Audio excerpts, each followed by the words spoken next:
In the late 1980s, I was a beer drinker and then discovered the joys of, at that time, Jack Daniels, Jim Beam, cheaper bourbons. Had I been the Scotch whisky enthusiast that I am today, I'm sure I would have been fired up at the notion that United Distillers were going to release a series of single malts dedicated to enthusiasts like me. Back in a moment.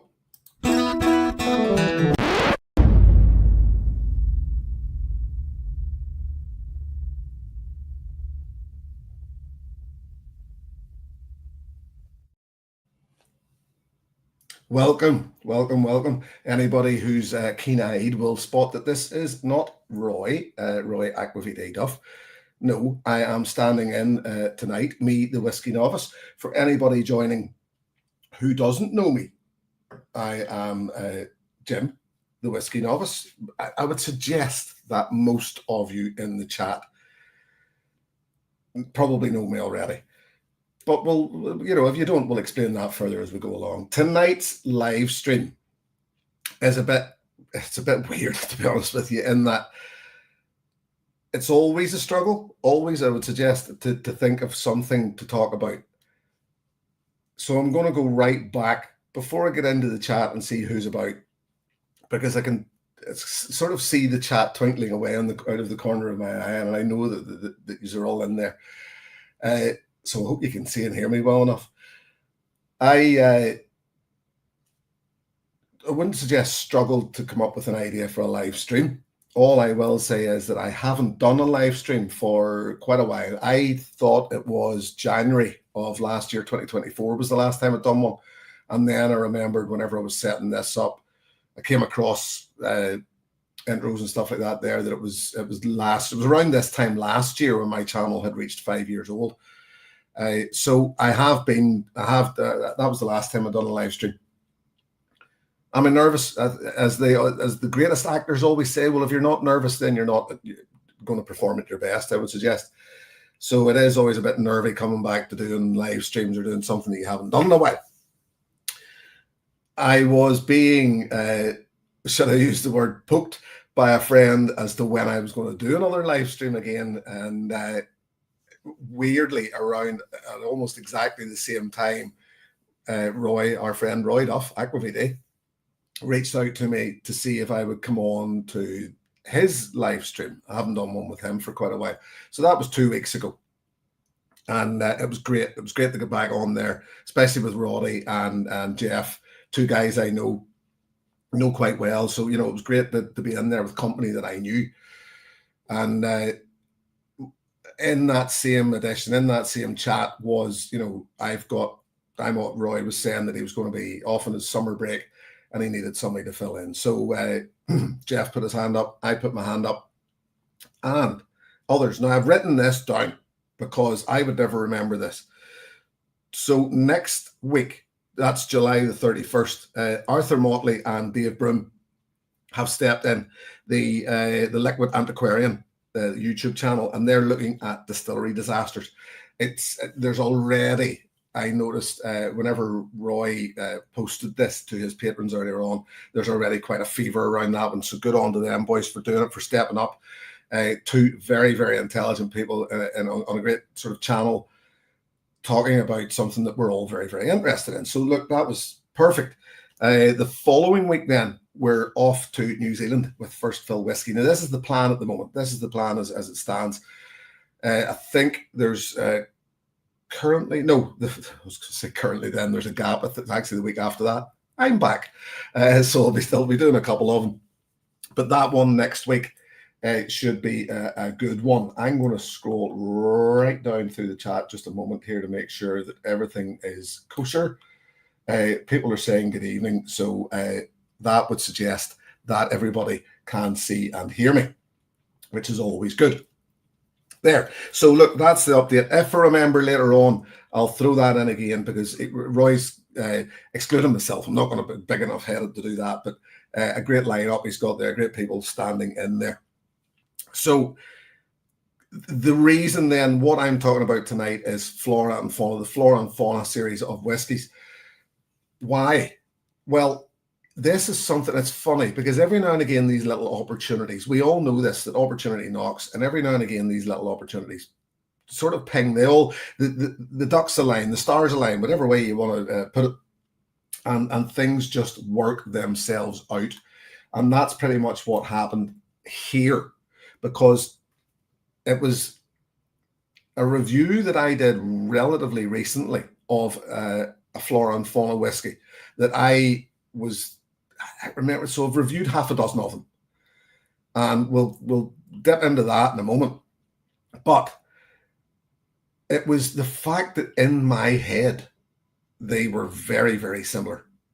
So I decided then to give myself a little challenge and blind challenge myself. It's sort of separate a little bit to what we're talking about, but it's something that I'm going to be doing in the background while talking about Flora and Fauna series as we go along, and dip in and out of me sort of blind challenging myself to see if I can figure out what these whiskies were. So we'll get back to that in a moment, because I have 6 whiskies poured blind in front of me. I also have a little warmer, and it's simple. I wanted something simple because, as we know, they're generally, most of the Flora and Fauna series were all, I want to suggest, relatively simple whiskies, all around the 43%.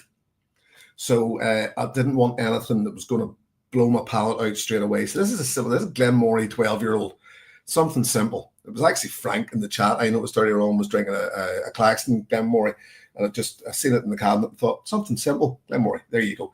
I'm going to go right back into the very start of the chat from when you come in. My friend Drew in Arizona, I'm secretly hoping Mrs. Novice slips a ringer into your blind set, maybe a proper 12 for a bit of extra fun. She didn't get the opportunity, Drew, because I made sure that there was 6 whiskies set out for her to pour for me, and that's what she was pouring for me. So I know the 6 whiskies that I'm getting. I just don't know in what order. Hell's Winds in. Helen, always great to see you. Good to know that you guys settling into Campbelltown very well. Peterhead, Frank, always good to see you. And Frank, I would imagine I would feel out of place here if the names that I've already said weren't here already. Tobias, good to see you, my friend. Another one of my patrons, always good to see you guys in. Scrolling quickly down, Stevie O. Who else have we got? And Jerry Miller, always good to see Jerry about. I don't want to miss anybody because there's not, that's a crowd for me. That is a big crowd for me. So it's good to see you all in. I will pause every now and again on the actual chat in here. Jimmy Jazz, Jim, happy birthday, Jim. I know it was your birthday this week. Let me see, scrolling. And as I said, we will no doubt come back up a wee bit as these start flashing up. Sugar Kitty, Adrian H, Thomas Jones. Hello. Cheers to you all with my little Glenmorangie. Ian Williamson. This is when it's your first dram of the night. Gav's Drams. David W.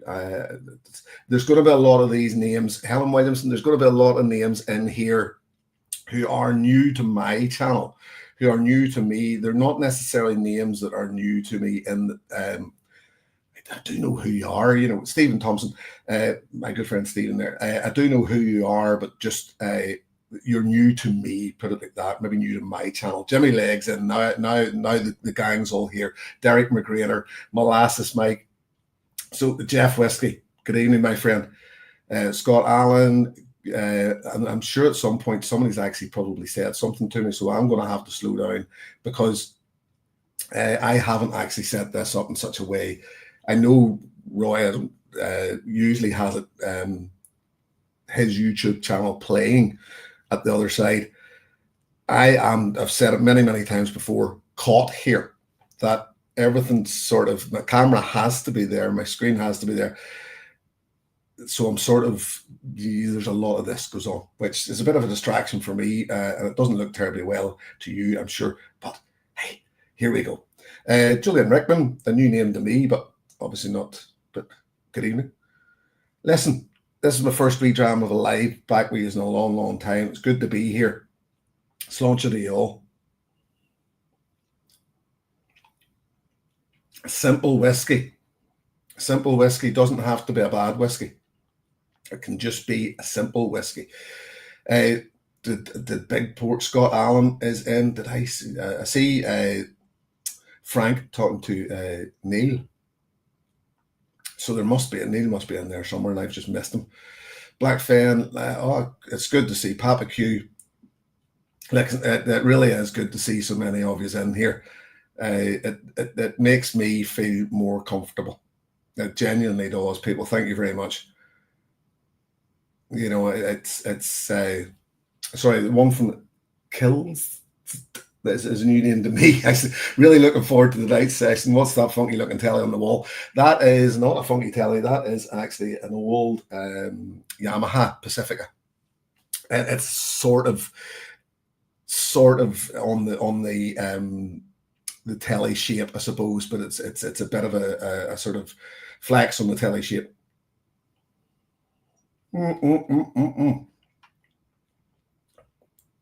Rob Halford, good to see you, my friend. Bumper month of Jim. And well, as I say, I don't do a live stream for a while, and then I come back like a bus and hit you twice. Jimmy Legg saying, what should we drink if we have no F&F? Anyone? Flora Fauna? Anything, Jimmy. Drink whatever you wish. Whiskey Liberation Front, Lee J's in there. Somewhere Multi-Mission is in. Good to see you in. Menno. PX Woodhouse. New name to me. That's the thing. I have been missing from even the Vpub for many months. I do pop in when I can, but it's getting the time to pop in is my problem. Timothy T. Thomas, salutations, Maestro Jim from Canada. Timothy, thank you. Cheers, sir. This is fantastic. As I say, this is making me feel so much more comfortable. I'm scrolling right down to the bottom, and it's going to keep coming. Scott, is it Matthiasen or Matthiasen? I'm going to say Matthiasen, Scott. I mean, I know you. And Jimmy Legg, Jimmy, adding to the bottle fun.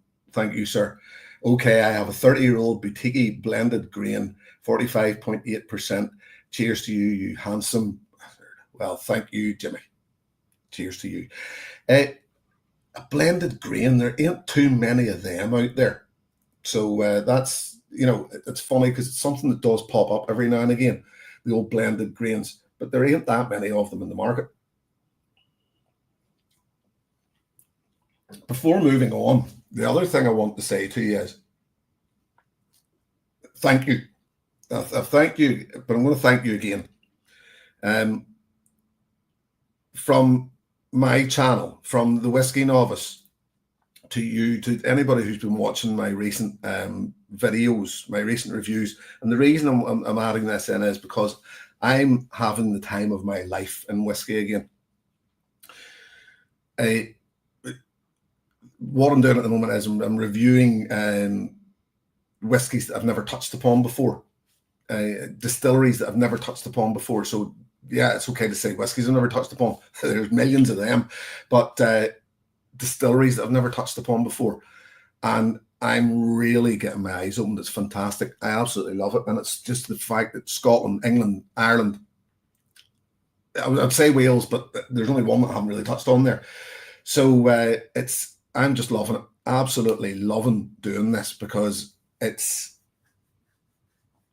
as I said, if nothing else, it's opening my eyes. And I'm so pleased that there are people coming back in the chat and in my in the chat on the videos and replying in the videos saying that it's your chat or distilleries they've never tried either, and it's just, you know, it's they're getting their eyes open maybe a little as well. So thank you for that. Thank you for tuning into those. Ryan McCleave has popped in. Good to see you, Ryan. Drew from Arizona has added to the bottle fund. It's so great for you to step up and host not one but two Vpubs, buddy.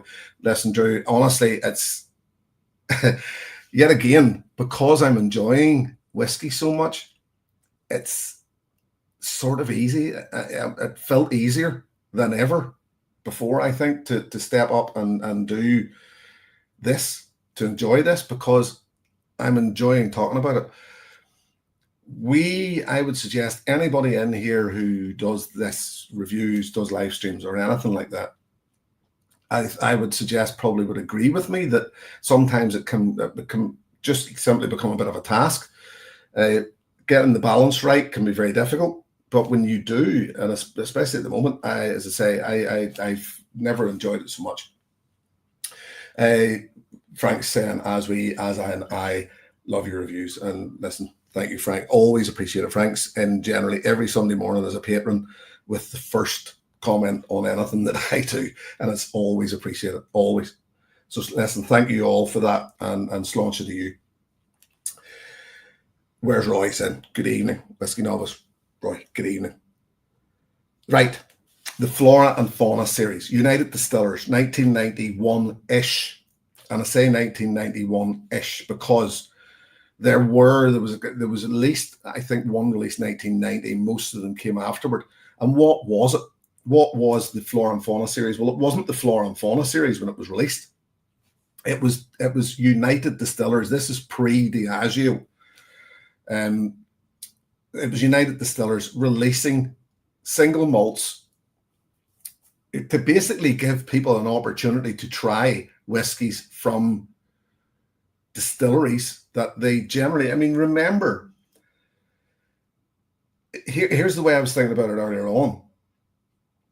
I would love, we would all love a time machine for specific reasons. Lord knows, if I had a time machine, I would go back to the 1970s, 1980s, fill the trunk, fill the boot, whatever you want to call it, with whiskey, come back and flip it, sell the whole bloody lot, and I'd be rich. I would probably easier ways to make money, but it'd be fun while you were doing it.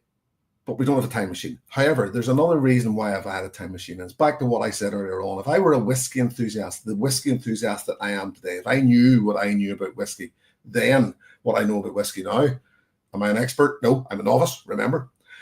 I would love to be back then and be given the access to, all of a sudden be given the access to these whiskies that we were never given the access to before. What I mean to that? Well, we're at a time where we're still mostly drinking blended whiskey, late 1980s, early 1990s, especially late 1980s. So you were still looking at your blends. Okay. Glenfiddich were, single malts. Glenmorangie, Glenlivet were starting to, these guys, there were single malts on the market, but these were being released as single malts. What we're talking about here are United Distillers who had a pocket full of distilleries, quite a large pocket, granted, and they were now giving people access to their whiskey. This was distilleries who we'd never tried because all we knew was their blends. All we knew was them taking all these whiskies, putting them together, putting them out as a blend. That's what we knew them for. So 91, roughly, we'll say, because as I said, there was at least one released in 1990, a few released in 1992, but you're looking around the early 1990s, a series of 22 bottles. That's a lot. That's a lot. 22 single malts being released.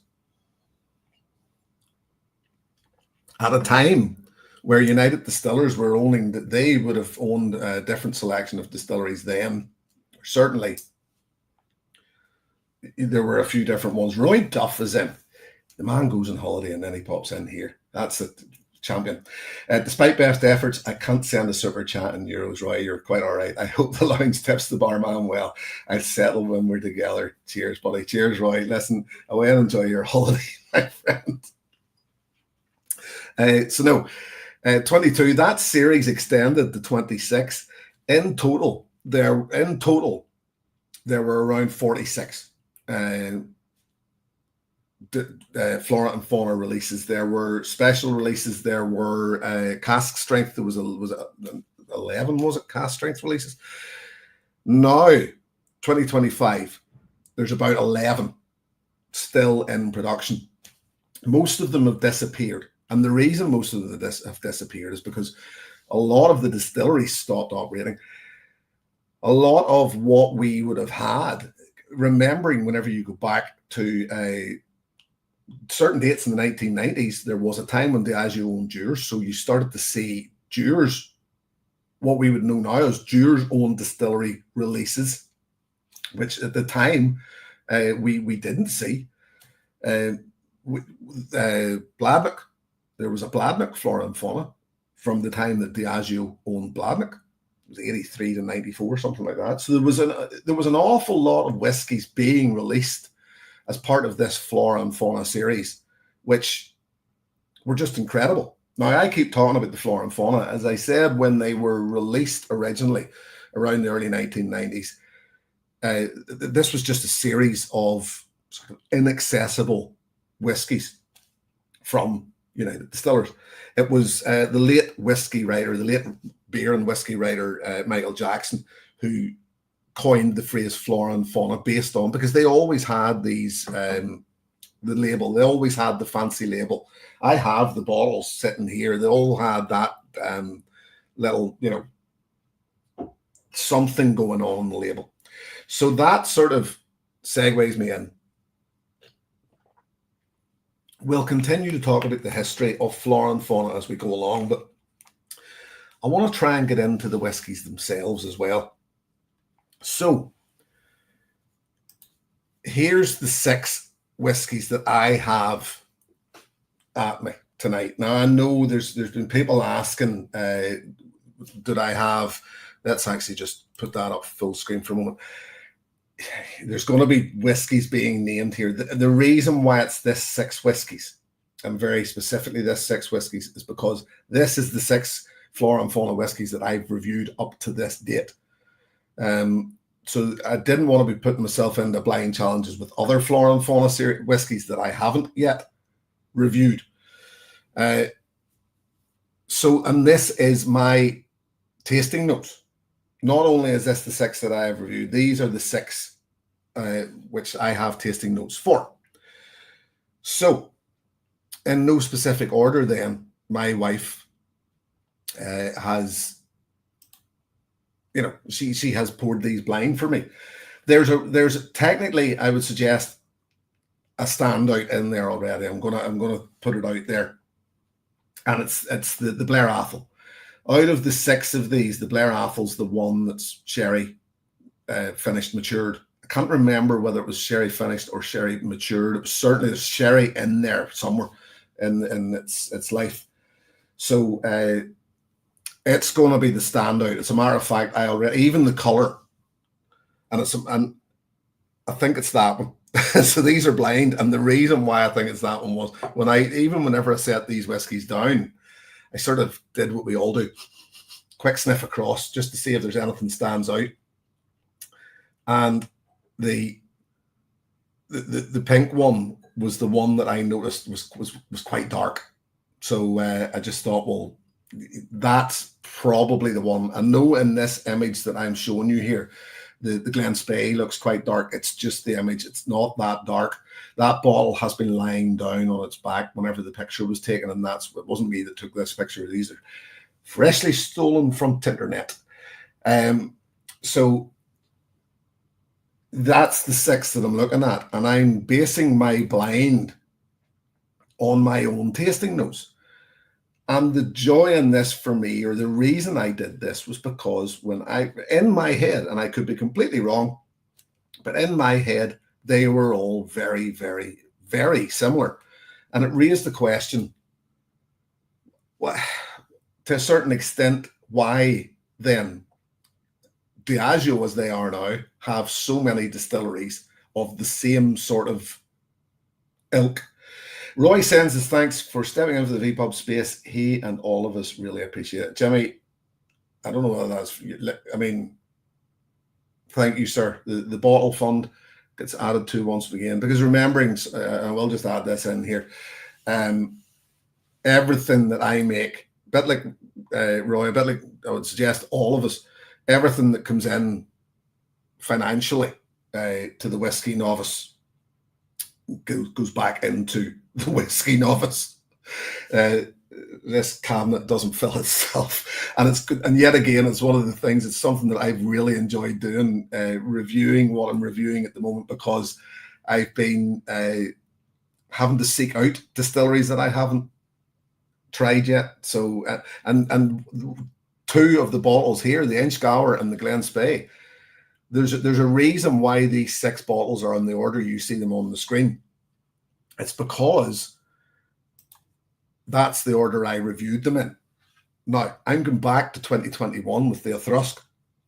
So I can't remember whether I've tasted it, whether I've actually been back in and tried it again since I reviewed it in 2021, October 2021. I have them written down in front of me. It was review number 114. If anybody wishes to go back and check, I wasn't going back to check these. I wasn't going back and revisiting my own reviews. I just simply went through my file, which I have. Well, I was going to lift it up there, but it's quite weighty, and everything else would fall over, of tasting notes. So every time, I will sort of, you know, that's the risk you take whenever you're doing live streams. Sometimes you have to. So if anything slaps about, falls about, this is my file. That's me there. That's me.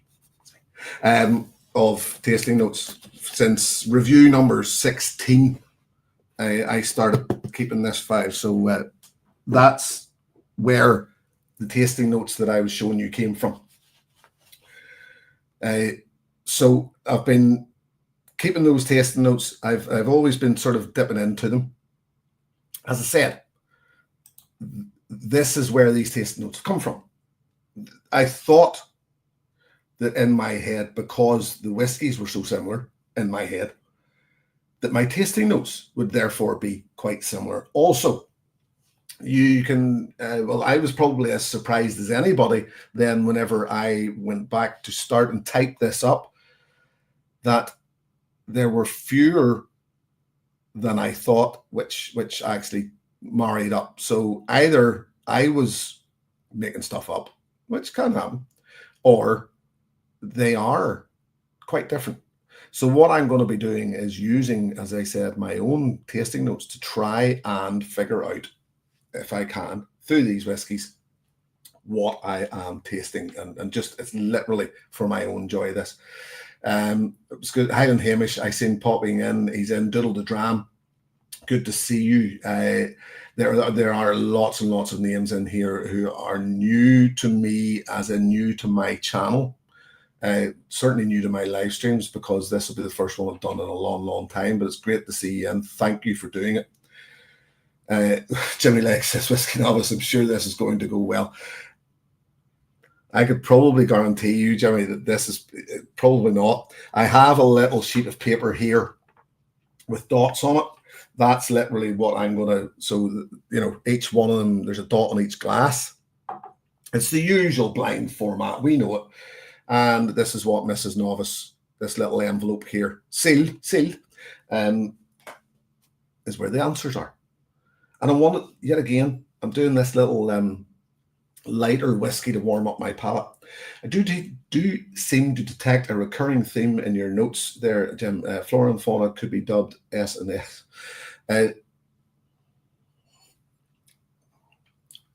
There are definitely similarities, Menno. There definitely are, but do you know, as I say, we'll try and.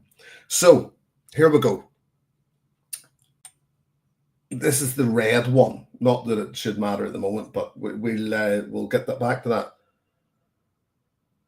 And here's straight away. Here's where a lot of the issues come in, because they're all incredibly light. This is one of the things about Flora and Fauna. The series itself is generally 43%, generally bourbon cask. Okay, we like that. I certainly like that. But trying to differentiate them then makes it incredibly difficult. So the only way to do it, as we usually know, is one's never going to be enough. It takes two to start and know the difference. And straight away, the black one, which this is, as compared to the red one, that I've got wood shavings written down on some of them there. Cardboard and pine. The problem is if two of them had added up there, but they didn't.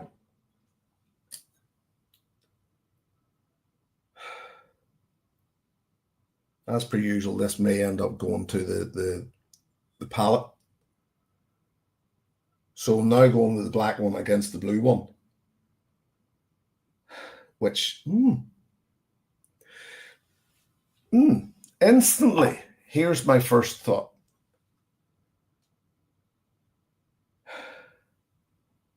Red, fruity, yes, black one.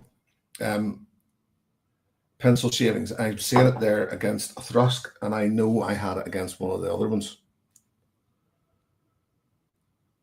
But the blue one, which is what that is slightly more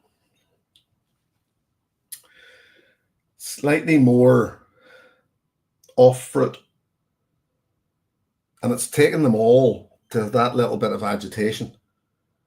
And I think that once and I know this sort of almost sounds like it's cheating, but I think that once I've narrowed out the Blair Athol, which I already think I have, that certainly narrows it down, because that's taken one of them out of there instantly. And, you know, it was one of these things, I should have been doing it. I have them up there, dotted around black Glencairns, and I probably should have been doing this proper blind where I can't see the color of them either, and that would have made it a little more difficult again. But do you know what's only the color? It's only the color of that pink. The one that I'm suggesting is Blair Athol, because it's certainly not giving too much away on the nose.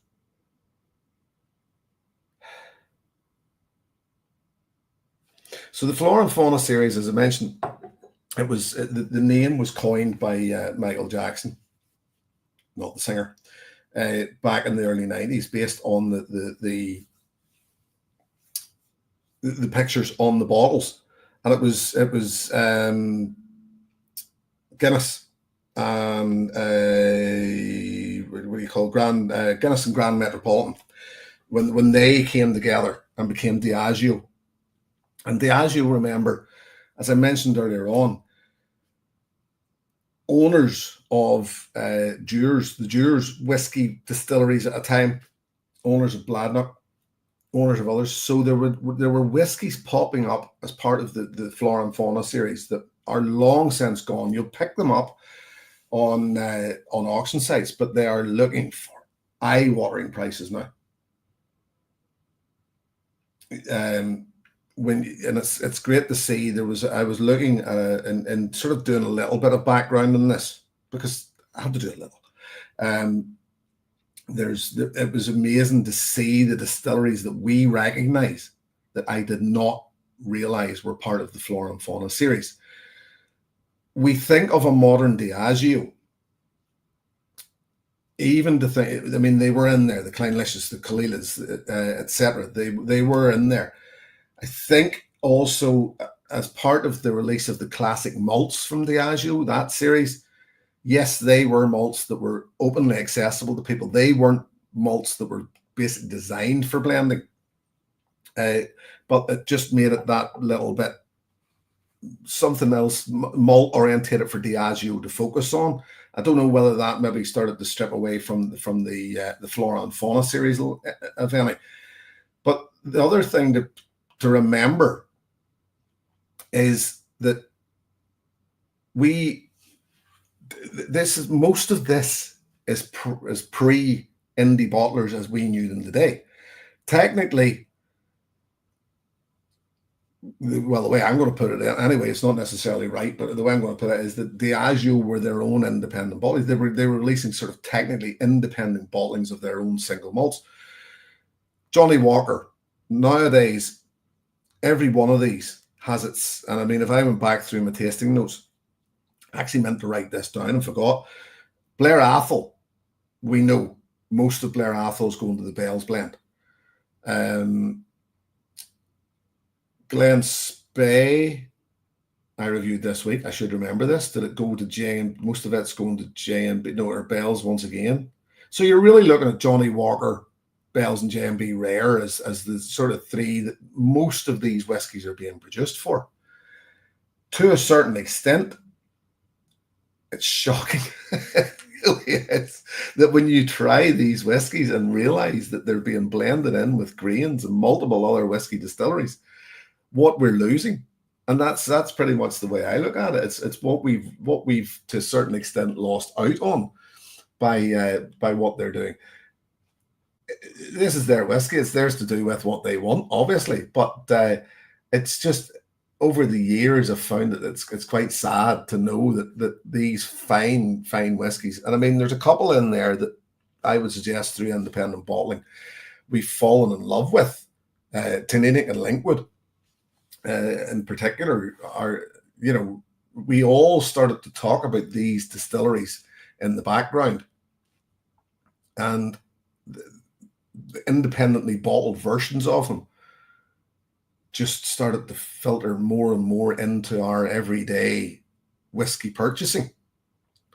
Tininic, Linkwood, Thrusk not so much, Glen Spey maybe not so much, Inchgower maybe not so much, Blair Athol. I mean, at the end of the day, Blair Athol, in my opinion, the first time I tried Blair Athol on its own, it's a single malt, my mind was blown as to what you could get out of there, and then to know that that's just going into bales is a bit of a shocker.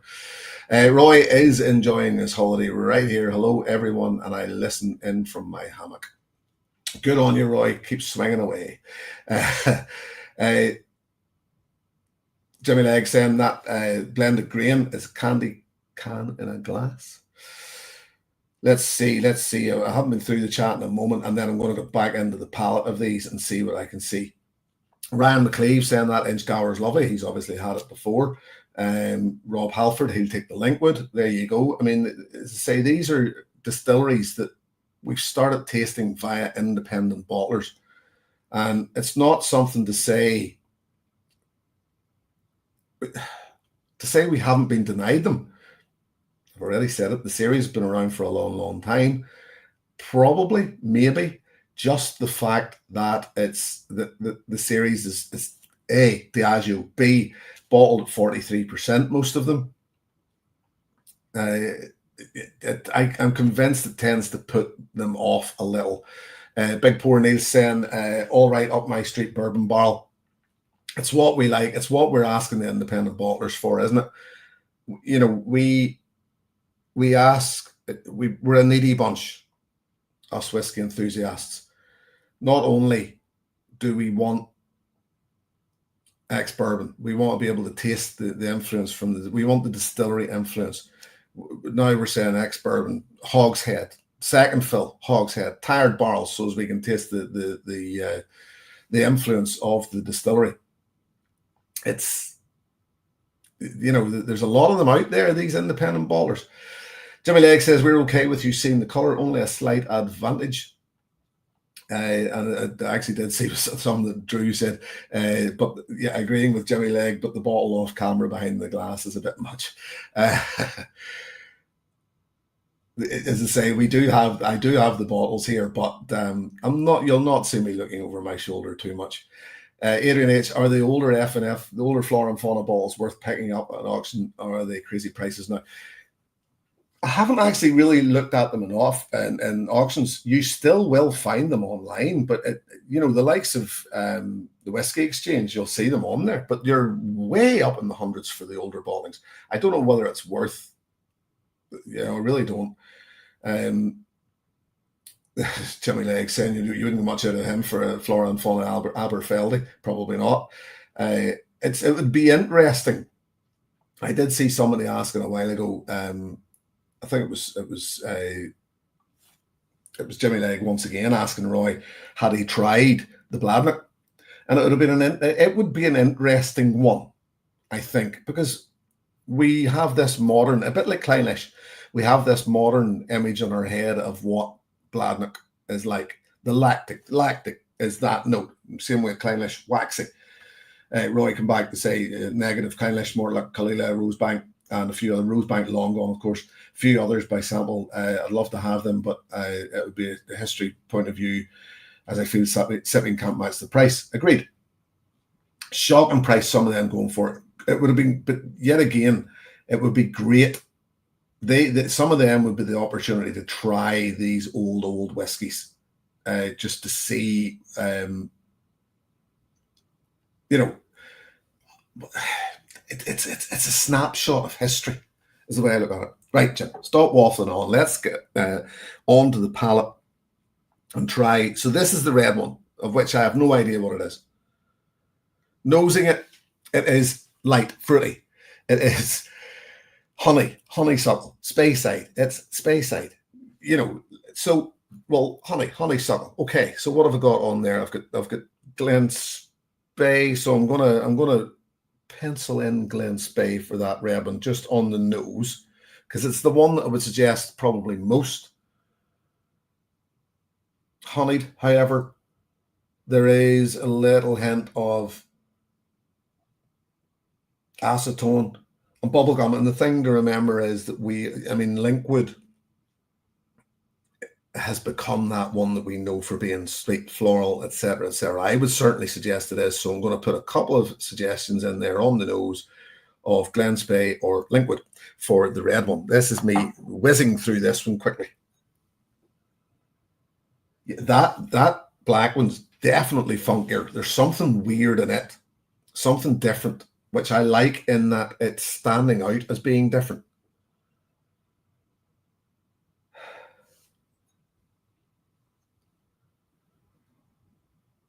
Herbal. That might be what I'm getting. That's maybe there's something, because I know there's definitely something weird in there. So we're looking at Inchgour. Where am I on the black one? So I'm going to pencil in. He's penciling in Inchgour. He's not locking it in, ladies and gentlemen. He's penciling it in. If it was me doing this, I'd target 1 out of 6, but since it's Jim, he'll get them all. Right, Roy. Right.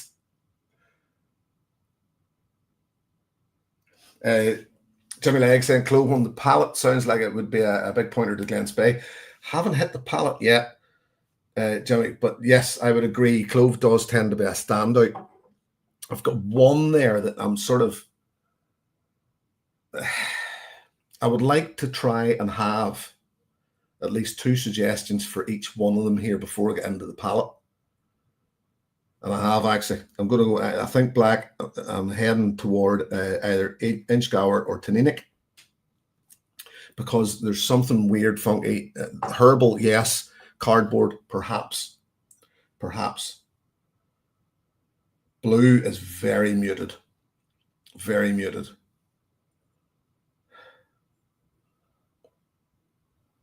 It is sweeter, sharper, light. So I wouldn't suggest it was thick. A thrusk.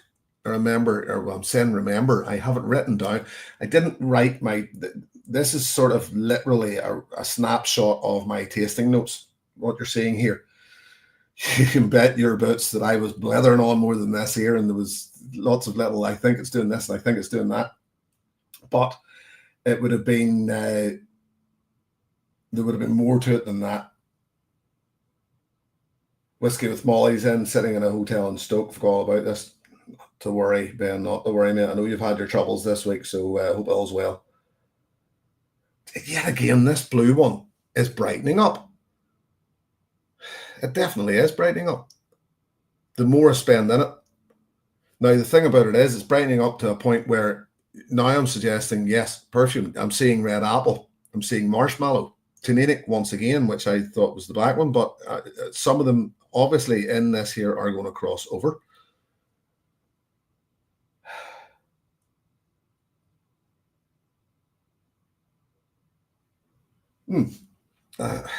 So I'd like another one. Creamy, bright, honeysuckle, Glen Spey. There you go. So currently, there's 2 of them crossing over. I am still hoping that one of these stands out as that's richer. This is the yellow one. This is much richer. So instantly, I'm going to suggest a thrusk. Simply because initially rich and thick were my first two notes there.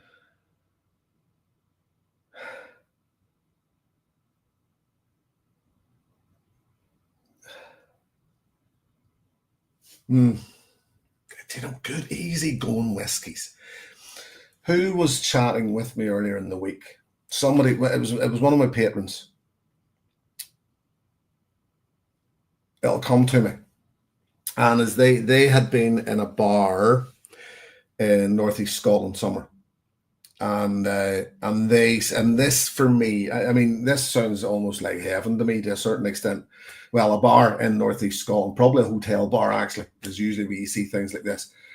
That's heaven, is it not?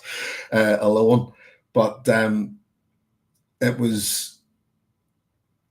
Who was that? Anyway, as they said, you know, a well-stocked bar of flora and fauna, and they were able to just in and out, and just you know, literally try a few of these and go in and out through them. I can picture it, as in I can see this glorious place in my head, even though I wasn't there.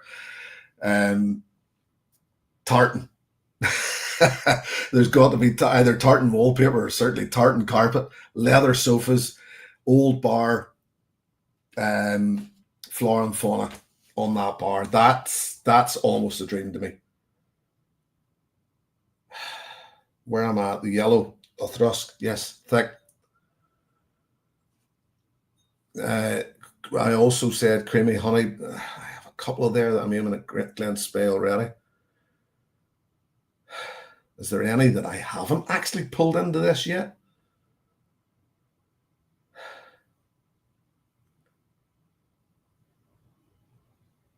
Jimmy Leggs having a good old calibrator, the Glengarry Founders Edition. I bet it kicks and green out of the park. Do you know the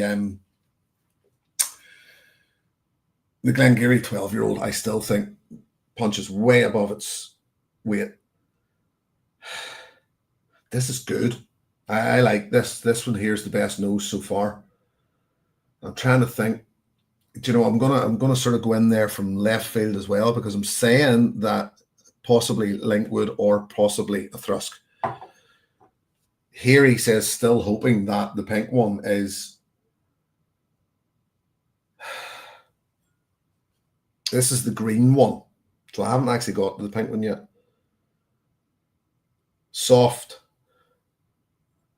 Tony Nelson. It was, sorry, Tony, it was yourself. The Mansfield Hotel in Elgin had 5 or so. It was Tony had actually commented flora and fauna offerings the last time I was there. You can see their whiskey list in the Mazo Bar page. So, okay, 5 or so flora and fauna offerings. It's not that many, he says, with 6 in front of us. Sorry, Tony, it was yourself, yes, that had commented on that video. And but still, I would just love to see. I just have this mental image now of this bar with this smell of leather, the tartan carpet, the dark wood bar, and many more than 5. I would like to see flora and faunas all lined up behind the bar. Those old ones, getting those old ones in there. The green, once again, creamy, rich. I'll put a thrusk in along with that as a possibility. I'm Glen Spey, right. And let's go back. The pink one is the next along, and I'm hoping, based on the color alone, that it is the Blair Athol, and I think it is. I almost would swear it is.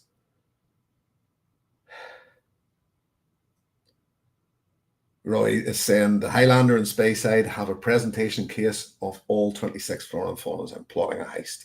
Let me know when it's happening. I'll be there. So the pink one, I'm just, because I haven't got it against anything else, I'm going with the Blair Athol for the pink one, and I'm going to give her a go. Sláinte.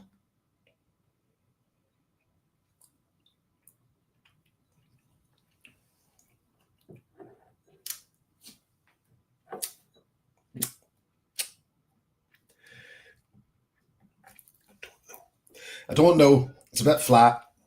I'm not cleansing my palate yet because I may do that in a minute. Well, this is the red one again.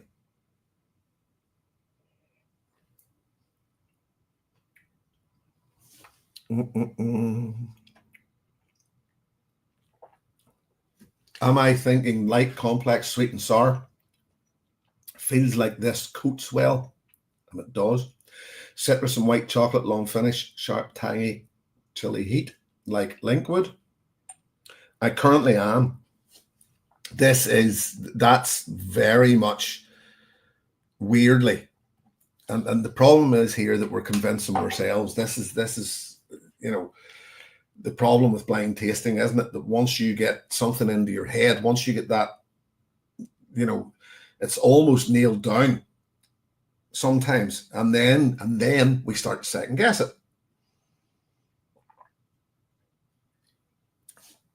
Blind tastings are the best fun and the most frustrating thing in the world.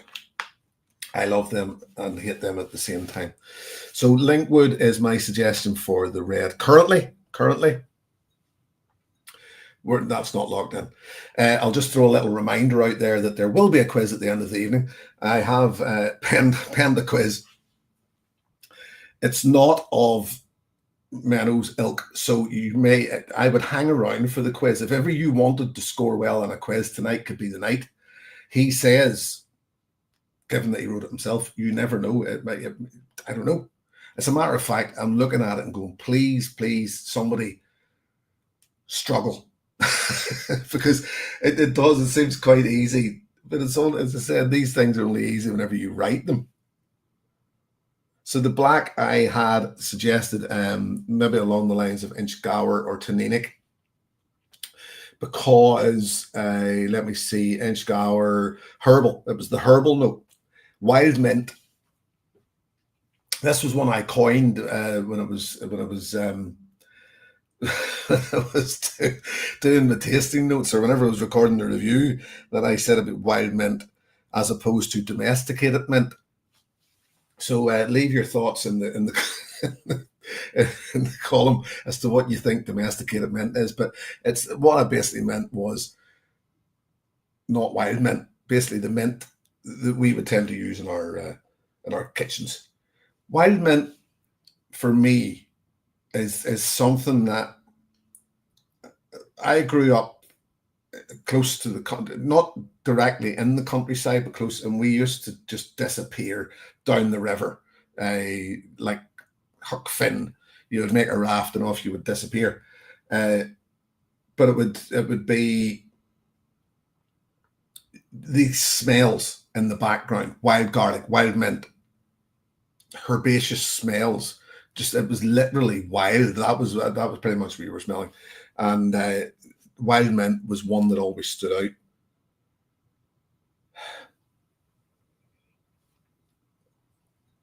Now that is, oh, that's weird. I'll swear there was one.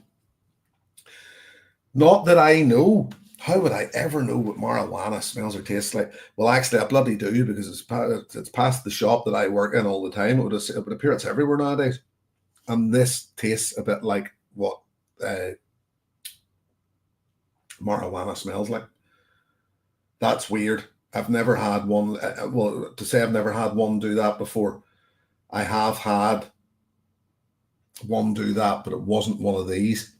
I actually had in my head already, possibly. Now I know that's when I say that, it's hardly white grape, oatmeal, but cereal, cardboard, short peppery finish cereal, very tanninic-y, and I already have it down as a possibility.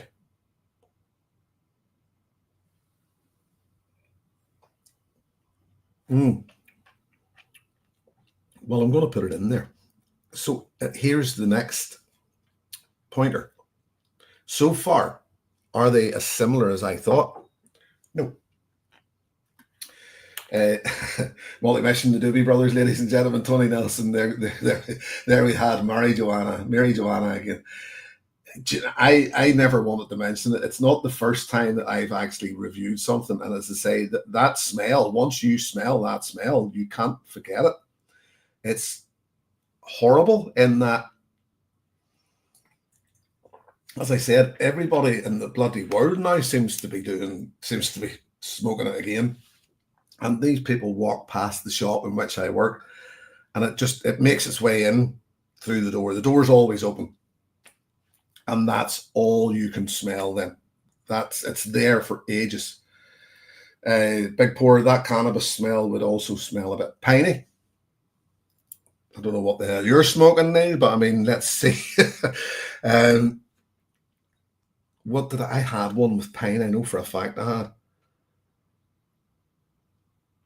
And here's me sitting looking through my own tasting notes. Yeah, so yeah, tannic. So it's tannic that I'm actually sort of hitting here with the Helen. I agree, terrible smell. Hate it.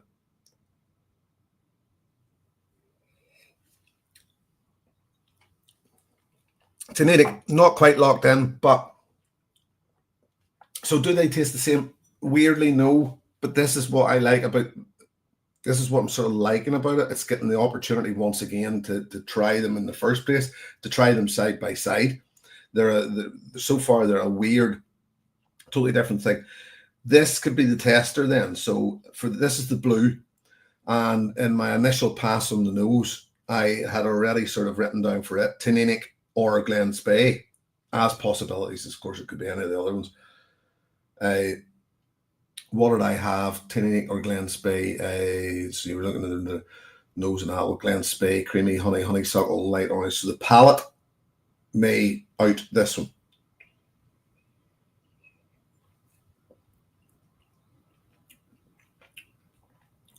It's very soft.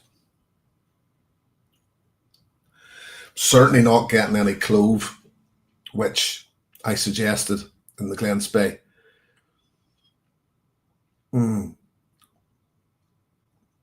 If anything, it's closer to Inchgower. I would suggest there's more. This was the one. Yeah. Sweet, sour, thick coating, vanilla, caramel, sherbet, and effervescent, definitely.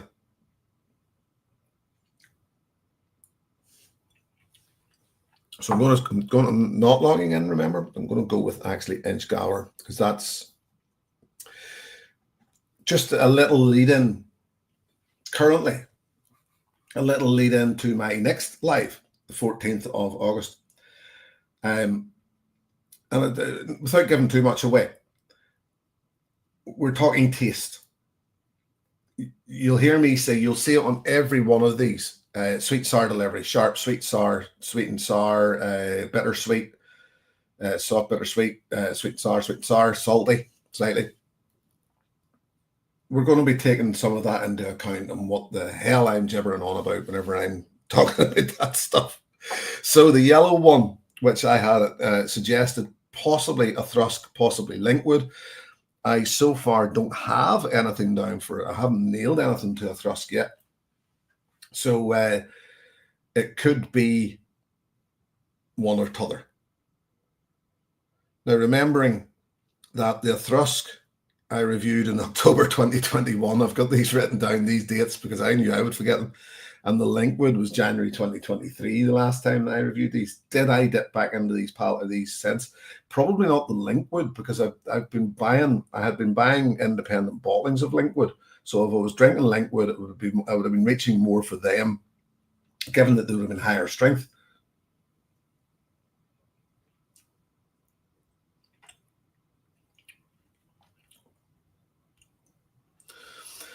Savory, herbal, almost meaty, orange and lime. No. Caramel, no. Hazelnut, praline, no. Short finish, yes. There's certainly one thing there that this would suggest is quite like the Thrusk, but it's also short, but it's this is wherever. And here's what I'm going to do with that one. I'm going to bypass that one for now. and go to the green one, which has pretty much gone flat. I'm still hoping that the pink one's the Blair Apple.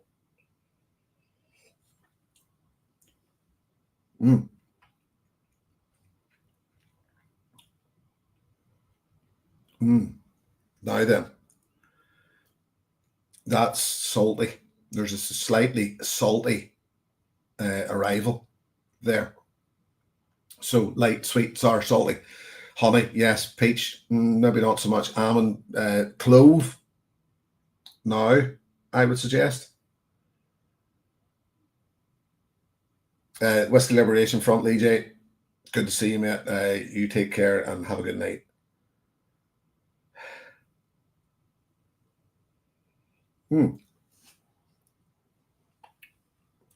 Yes. Clove, yes. So Glen Spey, I'm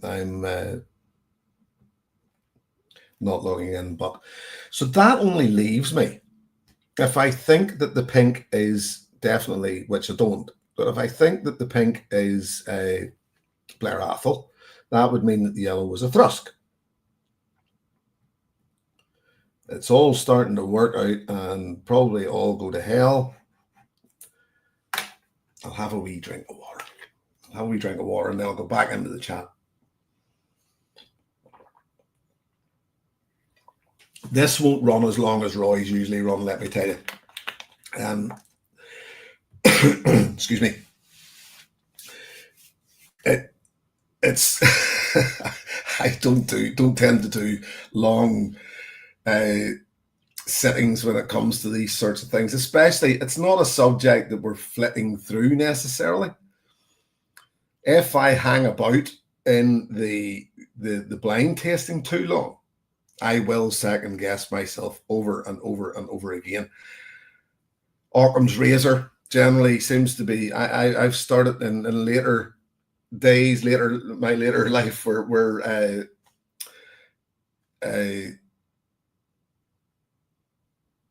blind tastings are concerned. Rick Johnson says, not long. Where do we apply for the refunds? Rick, I just can't drag these things out. To say drag out, that sounds terrible. That sounds like Roy's dragging them out. Of course he's not. Roy's just better at it than I am.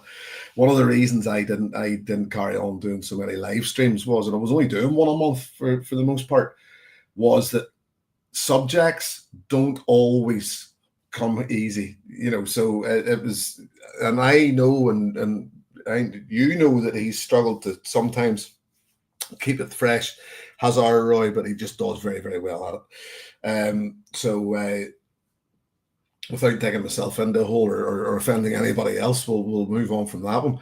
But yeah, no, the quiz, we'll drag the quiz out a bit. That's what we'll do. No, Occam's razor sort of where blind tastings are concerned. I think, it's almost your first guess is generally the best guess, and then sometimes stick with it. It doesn't hurt to be open-minded. Blind tastings as a team, as a group, great fun.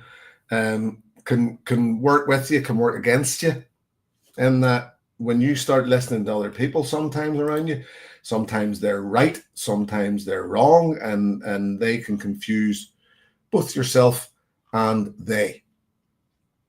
So let's have a quick dip into the chat before I'm going to try and finalize this blind. I think actually I've been through pretty much most of the chat while we're going along there, but we'll scroll up a bit and then we'll see what we missed. There was a few people come in. Gordon Blocker was in. I seen him popping in earlier on. I genuinely don't know that I missed a whole lot where my name was certainly flagged up, but let's see if we can find just some other things that were in there. Timothy T. Thomas at the time was saying, yes, cardboardy and waxy brine. Certain notes sometimes tend to stick out. Clynelish, we talk about waxy, right? It's one that's become synonymous with Clynelish. Once again, Diageo, once again, part of the Flora and Fauna at a time. my blind tasting usually extends to me reaching my empty glass to my 16-year-old son and saying, go and pour me something. I'll figure out what it is, or I'll certainly try.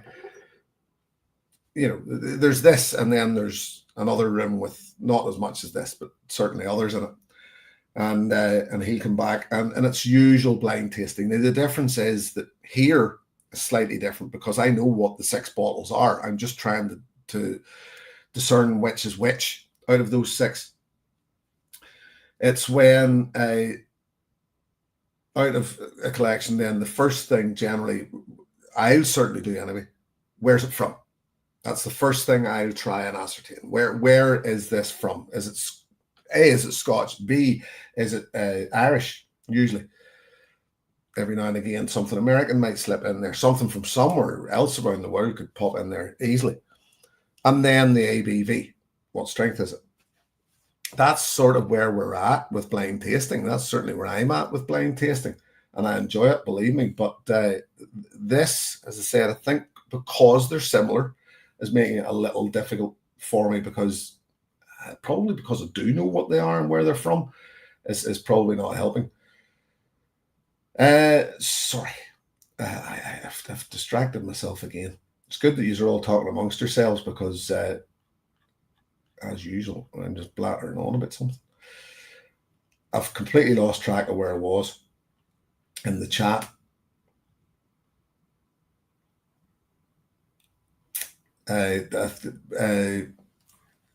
Rick Johnson, doing a great job. Thanks for stepping up to this, Rick. Appreciate it, very much appreciate it. Doodle the Dram, Arnie. If you're as Arn or Arnie, if you're doing, if you feel stuck for words, we'd also happily settle for a wee guitar solo since it's in reach. No, I did. If you go back through my live streams, there was a live stream where I did some music. Didn't work. To say it didn't work, it was a bit of a struggle for me. And mics on live streams just don't like to pick that sort of stuff up. Jimmy Legg saying, you seem remarkably calm for someone with a 16-year-old son. He's grand, Jimmy. He really is. He's hard work sometimes, but they all are. We all were.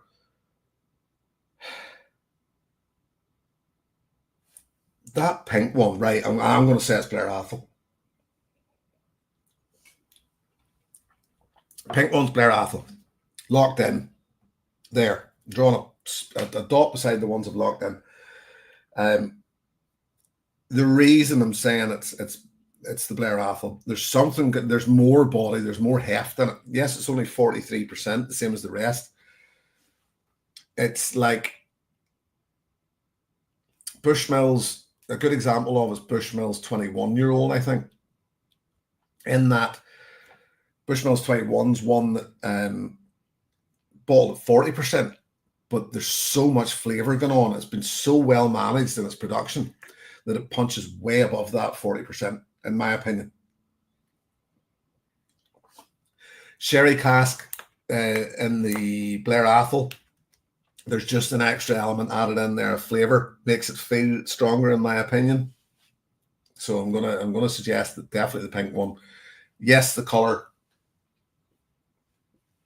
Blair Athol. Today. So there's very little in my glass, but even still, I noticed that as soon as I picked it up earlier on that was the slightly darker one. So it has lent me a little hand there. I confess to having never tried a Flora Fauna and expect my Whiskey Nerd membership is now to be voided from Drew from AZ. Absolutely no, by no means, Drew. We're all whiskey nerds, and the thing about it is,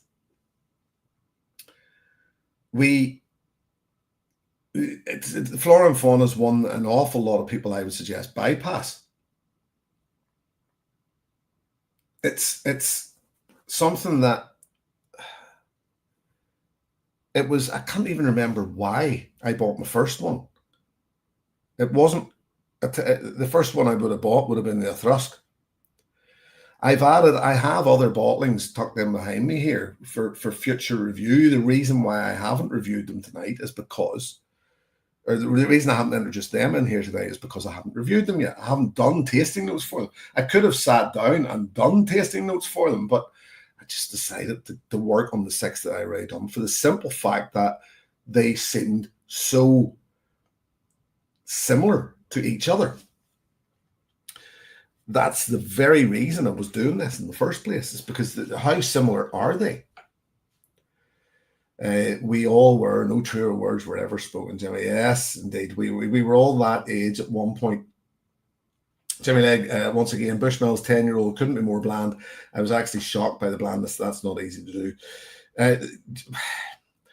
Yeah, well, the 10 certainly doesn't represent terribly well, but as I say, that 21 for me is a good, to me, it's a bolder whiskey. So what did I suggest? The Blair Athol's the pink one. That's locked in, ladies and gentlemen. I'm locking in the pink one. The red one I had suggested may have been the Linkwood. Let's throw up my tasting notes again. I was going to go full screen, but you like my youthful face tucked away in the corner. The red one I suggested Linkwood. So let's see. Shall we? Nose, bright, fresh. Yes. Acetone. Yes. Pear and bubblegum. Well, the bubblegum actually now I'm getting. Is that the power of suggestion? Or am I genuinely getting this bubblegum? But I think I am. Pencil shavings, I don't know. Vanilla, honey, and custard powder. Yes. Do you know, now that I've actually locked, I hadn't locked it in, but now that I'm reading that and nosing it with that in mind, and I'm thinking here, it's the power of suggestion, and it's my own bloody power of suggestion that I've told myself this. But I did suggest when I was in with Roy the other week, we were talking about the Johnnie Walker. And it was the difference, or the Johnnie Walker Green. The Johnnie Walker Green, remember, being a 15-year-old blended malt. And if we're going to have a Johnnie Walker, to me, the green's the one that I'm going to go for. Linkwood, yes. Kalila, yes. Cragganmore, yes. There's another one in there, and somebody will remind me of these are the 4 main ones that they suggest on the label are in that blended malt of the green. I read a piece earlier this week. I shared it with the Highland Battalion, my angst, my argument, and it was about the blue, the Johnnie Walker blue, and the fact about, because it's blended with grain whiskey, it makes for a much smoother, more complex, and more something blah blah blah. And all I could just hear was the garbage that people are fed and believe to make for a smooth whiskey, and it's more expensive because, and I just, it just frustrated me. And yes, okay, they'll tell you that the ghost distilleries are in there, the Petit Vake's in there, the Port Ellen's in there. There could be, there is, there could be, or there is. You and I know as enthusiasts that a teaspoonful's enough. So it's all right to say it's in there, but I don't want to go down that argument again. Greg's Whiskey Guide is in. Good to see you, Greg. Hi, Jim, and everyone late to the party will watch replay. Flora Fauna Wise. I only have one in my collection, the Edgegower, but like the Linkwood, Clynelish, Petit Vake, and Rosebank, my favourite. Would love to try some of them at some point. They're long off the market. Jerry Miller saying, I always have the Johnnie Walker Green on the shelf. A great sipper for a day, and it just wasn't decent. I agree with you, Jerry. I actually haven't had one in my collection for a while. Did somebody tell me that they thought it wasn't just, I mean, there's an awful lot of that goes on as well. It's not as good as it used to be. I don't know. Ian Williamson's away. I have to call it a night as have an early start tomorrow. Really interesting evening at Whiskey Novice. So thanks for hosting. Good night, everyone. Ian, thank you for popping in, buddy. It's an absolute pleasure to have you.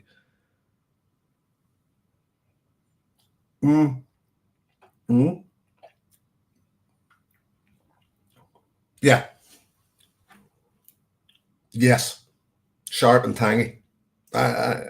Maybe I'm just because I've convinced myself.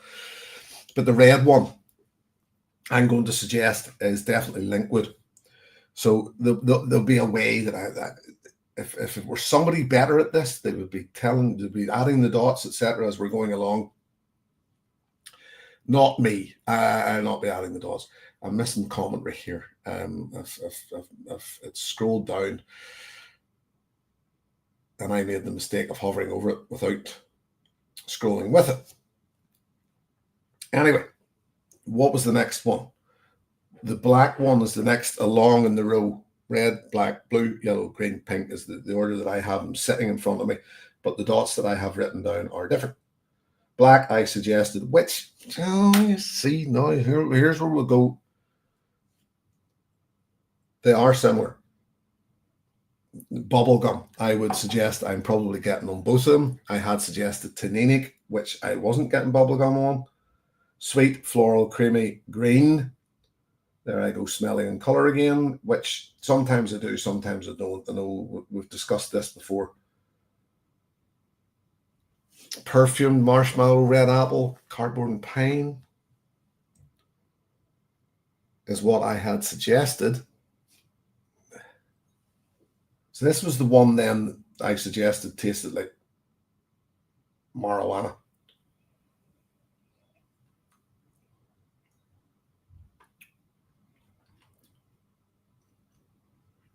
And it still does.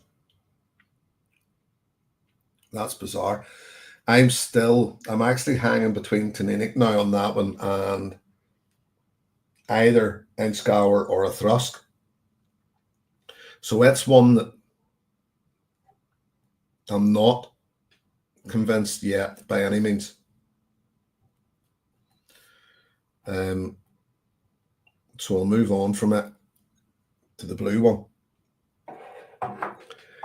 Alan has added to the bottle fun. Interesting topic. Thanks, Jim. Long day tomorrow. We'll catch the rest on replay. Alan, thank you, my friend. Cheers.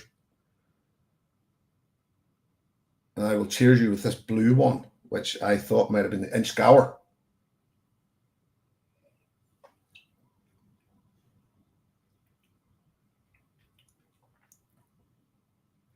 And I think I'm going to, that one I'm actually going to lock in, which takes Inchgower out of the black one, which is good. It's good. We're working this out here. It's to a certain extent and it's the effervescence on it.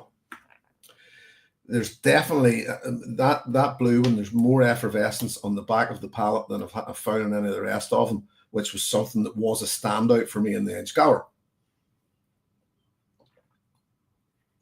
I should probably remember, it's only been a couple of weeks since I reviewed the bloody thing, but, well, to say it's only a couple of weeks since I reviewed it, I'll have done my tasting notes quite a few weeks prior to that. So the yellow one, which I'm on now, was the one that I thought was perhaps the Thrusk. So now that I'm thinking it's the Thrusk in the palate, the nose, I had said thick, rich, sweet, floral, honey, menthol, hazelnut, praline, and pencil shavings. I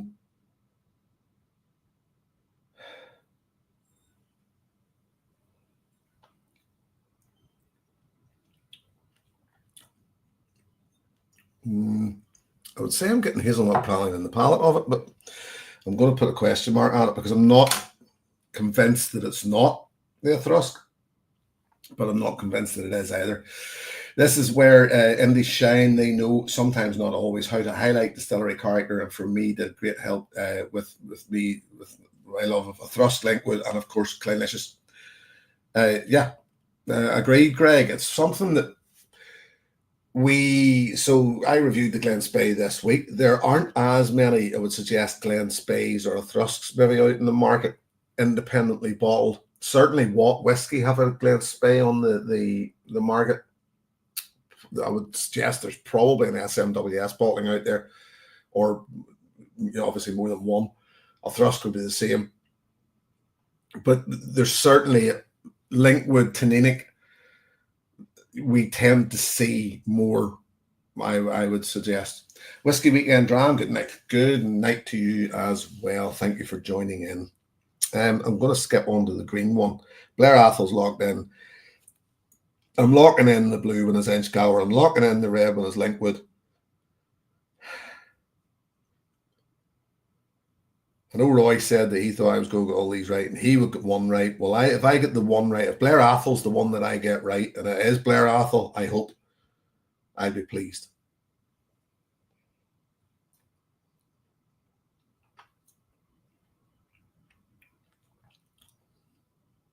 Weirdly, the one that I reviewed most recently is the one that's as far away from me as possible. Now I'm actually thinking that I thought this was the Glen Spey. It could either be the Glen Spey or the Inchgower, but I've already locked one in that I think's the Inchgower, so it's steering me away from it.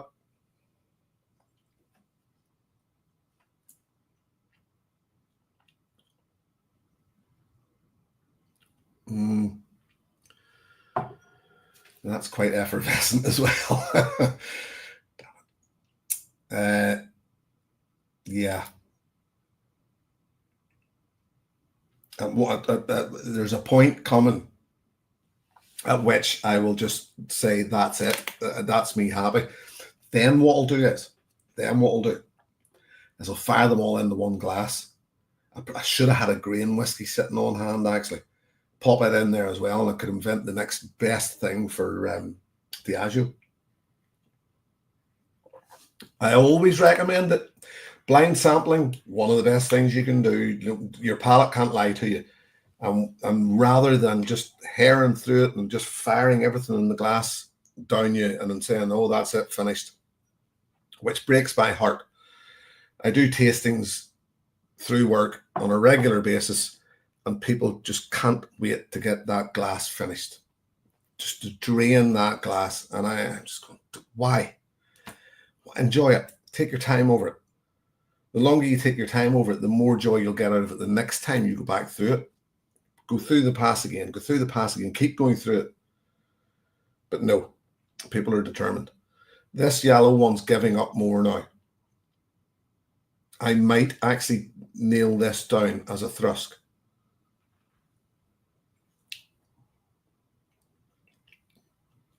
Because I'm looking at my own notes here and I'm going, yes, I think I do to a certain extent. To a certain extent, that means nothing. Right, I'm locking that in. That would then suggest that either, well, then that would make the first one tanninic, that would make the black tanninic, and that would make the green Glen Spey. Mm-hmm.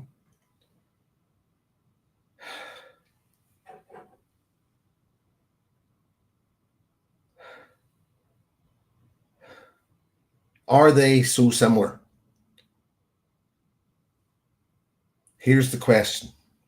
That I suppose at the end of the day, that's what I was here to do. Not technically figure out, he says, talking his way out of this, not technically figure out what each one of them was, or try necessarily to find each one of them and be on point about which one of them was which. More so, are they so similar that I couldn't, why would it justify buying 6 different flora and fauna expressions? They are subtle. Trust me, they are subtle. I mean, my understanding of it now would be that when you're blending so many distilleries together to make one product, as Diageo are with their blends, you're going to want them to be relatively similar, I would think. Especially if you're saying that, for example, Blair Athol, and this isn't a good example of what they'd be using for bells, because obviously this is a sherry cask finish, so they're going to be looking for something tired. Let's face it, they probably just take it out of an ABC and blend it up. I don't mean that honestly, but they're not going to want them to be wildly different from each other. They're going to want, it's subtle. That's the thing about blend. It's subtle. These probably lend themselves better to blending because of their subtleness, because they're subtly different from the other. So it makes sense then to have them relatively similar. In my head, maybe I'm wrong, relatively similar, but enough of a difference that you can, and that justifies releasing them as single malts. Yeah, maybe. James Morgan, hey Jim, you know that friend at hand, Redbreast 18-year-old single barrel oral so can you get a staff discount? It might be worth popping over on a ferry and sharing it with you. No. James, we genuinely don't get staff discount in the friend at hand. Weirdly, that 18-year-old single cask Redbreast has popped up quite a bit recently because the open Gulf was on with us. We had a lot of tastings, and it was getting used for these tastings. So there was a lot of our single cask stuff getting broken out, and I was loving it. I was loving it. We were given a today. It was just the boss, the owner, the star that he is, come in and said, look, open the 36-year-old Bushmills again. We had returning customers in, and give them a dram, take one yourselves. Thank you. I'd always say yes to that. Hell's Weds off. Hell and Andy, if you're both about, good to have you in, folks. Always good to see you. Right. There's a reveal coming. May as well do it now as ever. I have locked in, I think, 6 answers. And I will hold them up to you so as you can actually see them. And if you can read my writing, fair play to you. It's maybe not great, but just so as you know that I'm not cheating and I have actually written stuff down. As I said, somebody better than me would be so the glasses that I have in front of me. This is basically what you're seeing here. That's actually, rather than that being you seeing it like that. There you go. So the ones that are underlined there, this scroll here, that's my actual answer. So the black, Taninic, red, Linkwood, blue, Inchgower, yellow, Othrusk, pink, flat, Blair Athol, and green, Glen Spey. Who knows? Or more importantly, who cares? But we're going to find out now anyway. The answers. This is from the wee wife. Johnny Lake, pretty good penmanship there. I write. So drum rolls and all that there. As I said, whether I've got one of these right or not, we'll see. We'll see. Here's our penmanship. Black. Taninic. Black. Red, Linkwood. Blue, Inchgower, yellow, Othrusk. Blair Athol, and Glen Spey.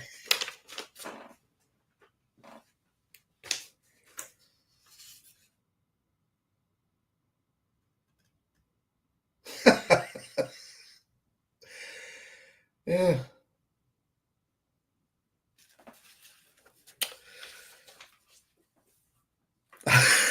Am I crying a little? I think I am. I've never done it before. I've never done it before, but I got them all right. I'm steaming up. You may hear this, you may not, but I'm going to do it anyway. The fan has to go on.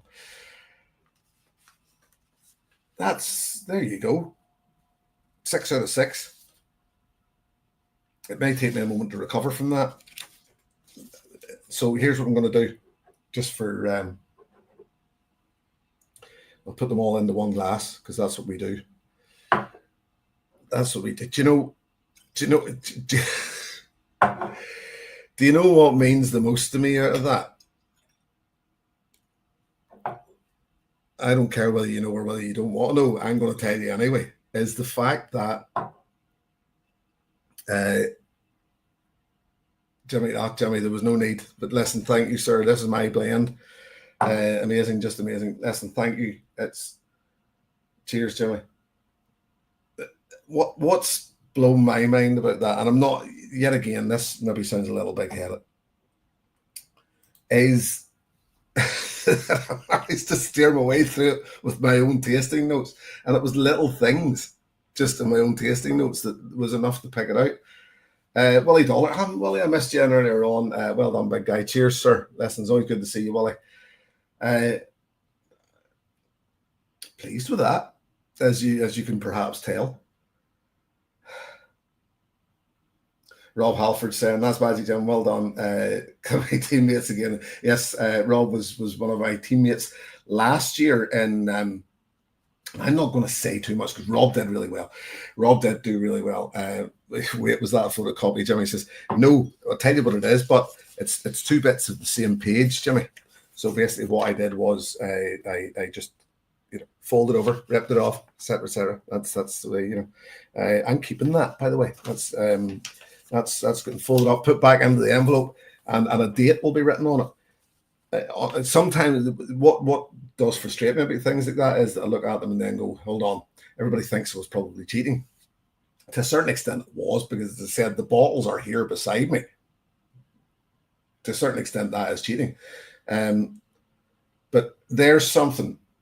Whiskey Games, Matt, thank you. That I appreciate. That I appreciate. It means your palate is quite stable over time, and you can rely on your folder of notes for the future. Thank you. I mean, that actually, whether it was meant as a compliment or not, it's taken as a compliment because it's, really 6 for 6. That says we searching for the like button. Cheers, Roy. It's something that I'm going to hit on in my next live stream is tasting and tasting notes and how we, I'm not necessarily, as I say, giving the game away. It doesn't really matter. Stevie, £20. Ah, sir. Listen, thank you. The bottle fund appreciates it, as do I. Well done. Looking forward to the quiz. Coming soon, sir. Coming soon. Jimmy Jazz, James, you earned top marks tonight. Thank you, buddy. Always appreciate it, Jim.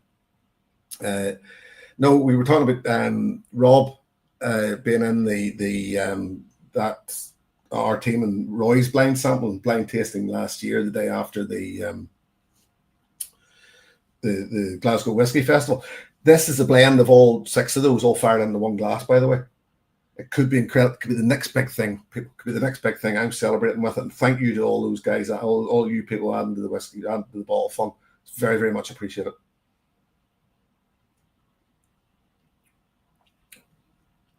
No. Do you know what's all right in the palate? It's weirdly flat in the nose. The finish, I would suggest, is a bit non-existent. It was Rob and I, and I don't want to say too much because I don't know who's in here, and I can't remember who exactly was on my team last year. But I would suggest, what I would suggest is, and this is something that for me, if you're blind tasting as a team, Desi Fleeland's in as well. Well done, the blind. Thank you, Desi. Also, always goes to these lives Jimmy Jazz and myself and Desi and a few of the other Highlands, etc., and extended Highlands all went to the Loch Lomond distillery after Glasgow Whiskey Festival last year together, and a great day out it was. What was I going to suggest there? What was I going to say? Was it blending that I was going to talk about a minute? That it doesn't always work. I'm going to let that sit in the glass for a while because there's absolutely no finish in that at all for whatever reason. And I'm going to go back into my little Glenmorangie, which I poured at the start of the night, and work on it. Because it's weirdly, this is the Glenmorangie 12-year-old, cheaper than any of these whiskies that I've had tonight, weaker than any of these whiskies that I've had tonight. I think that was 40% probably the Glenmorangie 12-year-old, but stands up. Drew, from AZ. Fantastic job, Whiskey Novice. Listen, thank you, sir. Very, very much appreciate it.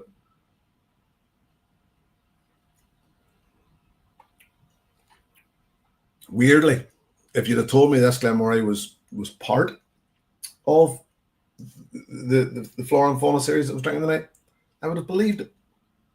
Very similar in that Speyside feel, that lighter honeysuckle. Honeysuckle's a term that it was used at least once tonight. I tend to use it quite a bit when I'm talking about Speyside. Now, obviously, something that I didn't probably mention, I should have mentioned, was obviously these weren't all Speyside. There's two Highlanders in there, Blair Athol and is it Taninic the other one? Yeah, it's a Highlander. Yeah, not all Speysides, but there's a similarity in there that was why I sort of mentioned them. Jimmy Lay, blending doesn't always work, or blending when done by almost everyone never works. I always have to be fair. I'm always very cautious when talking about blending, for the simple fact that I think there are still some incredible blends out there that just don't get the credit they deserve. I think blending is the alchemy in whiskey. Remembering once again that every whiskey's blended unless it's a single cask. So it's one of those things that blending, I especially whenever I hear people in the shop saying it must be a single malt, it's the doggedness of that frustrates me, that tends to get me going, well, look, what is your history in whiskey? And I'm not being smart when I'm saying it. I'm just trying to get this information out of people. What do you usually drink, or what's your? Sometimes you find that whenever you break it down, that they're only doing what everybody else is telling them to do, single malt, because single malt's the best. Well, at that point, then to me, they're almost in the same party, the same group as must be Macallan, because Macallan's the best, so it's just following the trend, and it's unfortunate just some people believe it more than others. You just got yourself invited to every future Vpub blind tasting, Jim Whiskey Novice. It would be nice, true, but I would doubt it. Let's have a quiz, shall we? Let's have a quiz, because as I said, this is your chance. This is your chance to prove yourselves now. I would like to think there'll be at least one 10 out of 10. As a matter of fact, I would like to think there'll be quite a few 10 out of 10s tonight.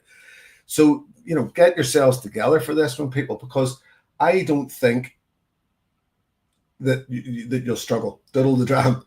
Arnie, Macallan is the best, is it not? Oh, don't get me started. Well done. Enjoy the results. Sticks 191. You named me.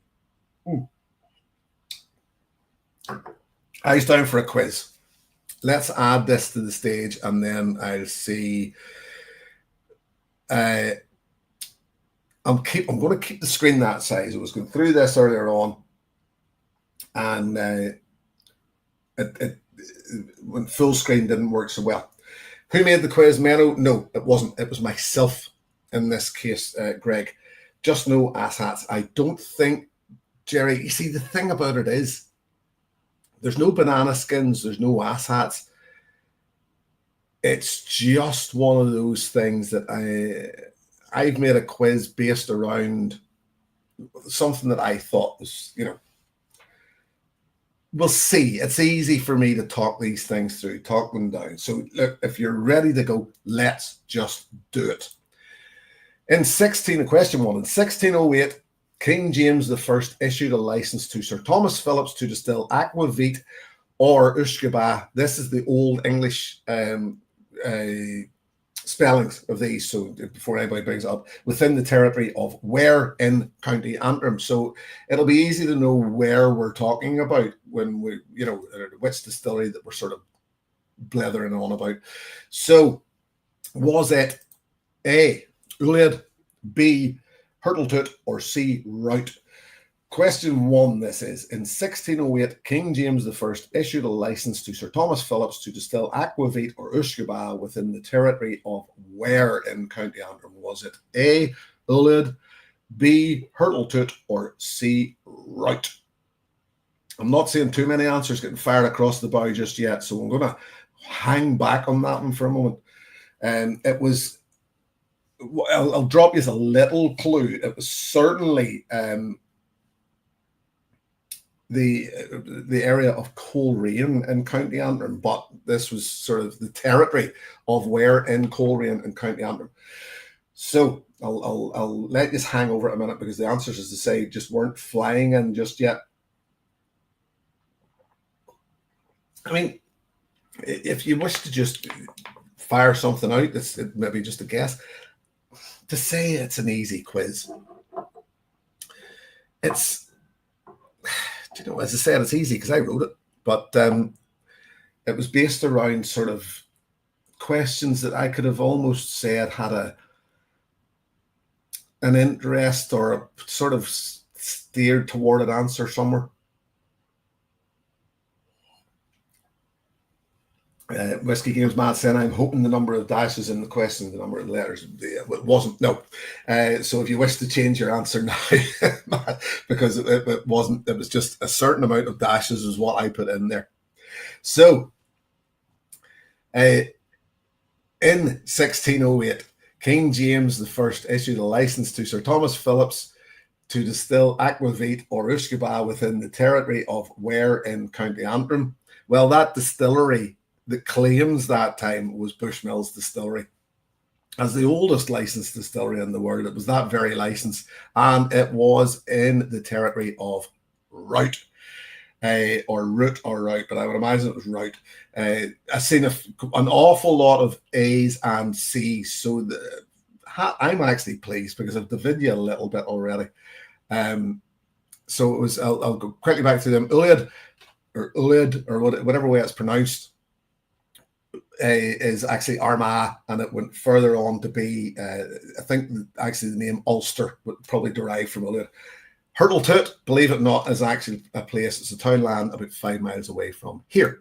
Question 2, and I know this is hard to believe already, but I turned 54 years old in November this year. Which of the following 3 distilleries commenced production closest to my birth year? I'm going to fire you up the possibilities. Somebody, and then it can be explained. So you have to do a bit of mathematics. First, I turned 54 years old in November this year. Which of the following 3 distilleries commenced production closest to my birth year? Was it A, Thrusk, B, Mannockmore, or C, Pittyvake? I would suggest that all 3 of those distilleries were mentioned tonight at some point. Jimmy Legg was 54 3 years ago. What does that make you? 57?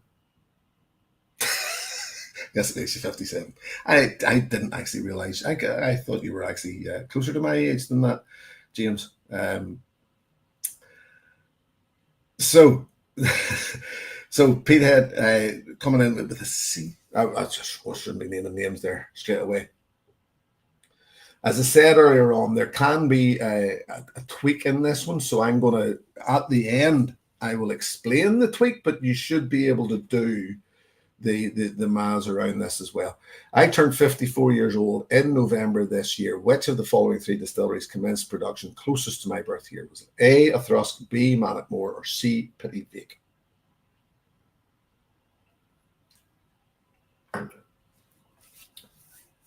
I'm seeing A's, I'm seeing C's. Too tired to think and already discouraged, we'll say B, but there's a mistake in spelling. There's a mistake in spelling? Did I spell something wrong with? Maybe I did. I did actually notice whenever I was writing the quiz. Actually, say I noticed. My 16-year-old noticed. My 16-year-old son noticed the spelling mistake, and he picked up on it. Not sure about the answer, but I'm older than the whiskey novice, Gary Crew. There you go. Mannockmore. Whiskey novice, Mannockmore. Oh, Mannockmore. Oh, there you are. So it did. So I'm seeing a bit of a mixture across the board on this one. I'm seeing A's, I'm seeing B's, I'm seeing C's.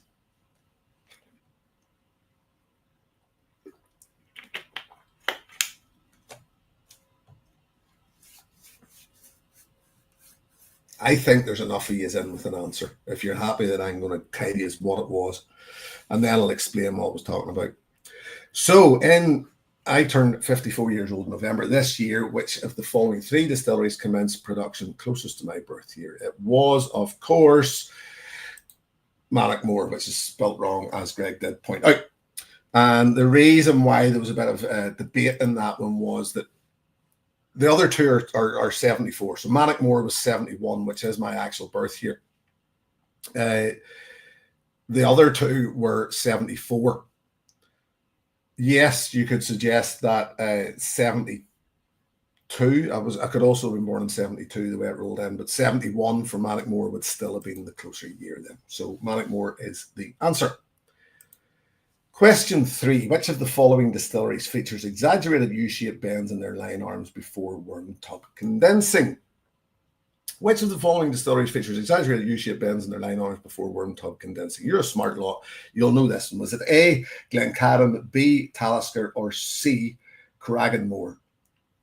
So, which of the following distilleries features exaggerated U-shaped bends in their line arms before worm tub condensing? A, Glencadam, B, Talisker, or C, Cragganmore?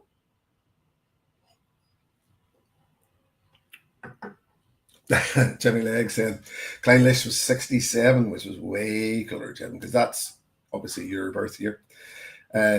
Whiskey Novice, where's Menno when you need him, Frank? He's in bed, I think, already. He was certainly in earlier on.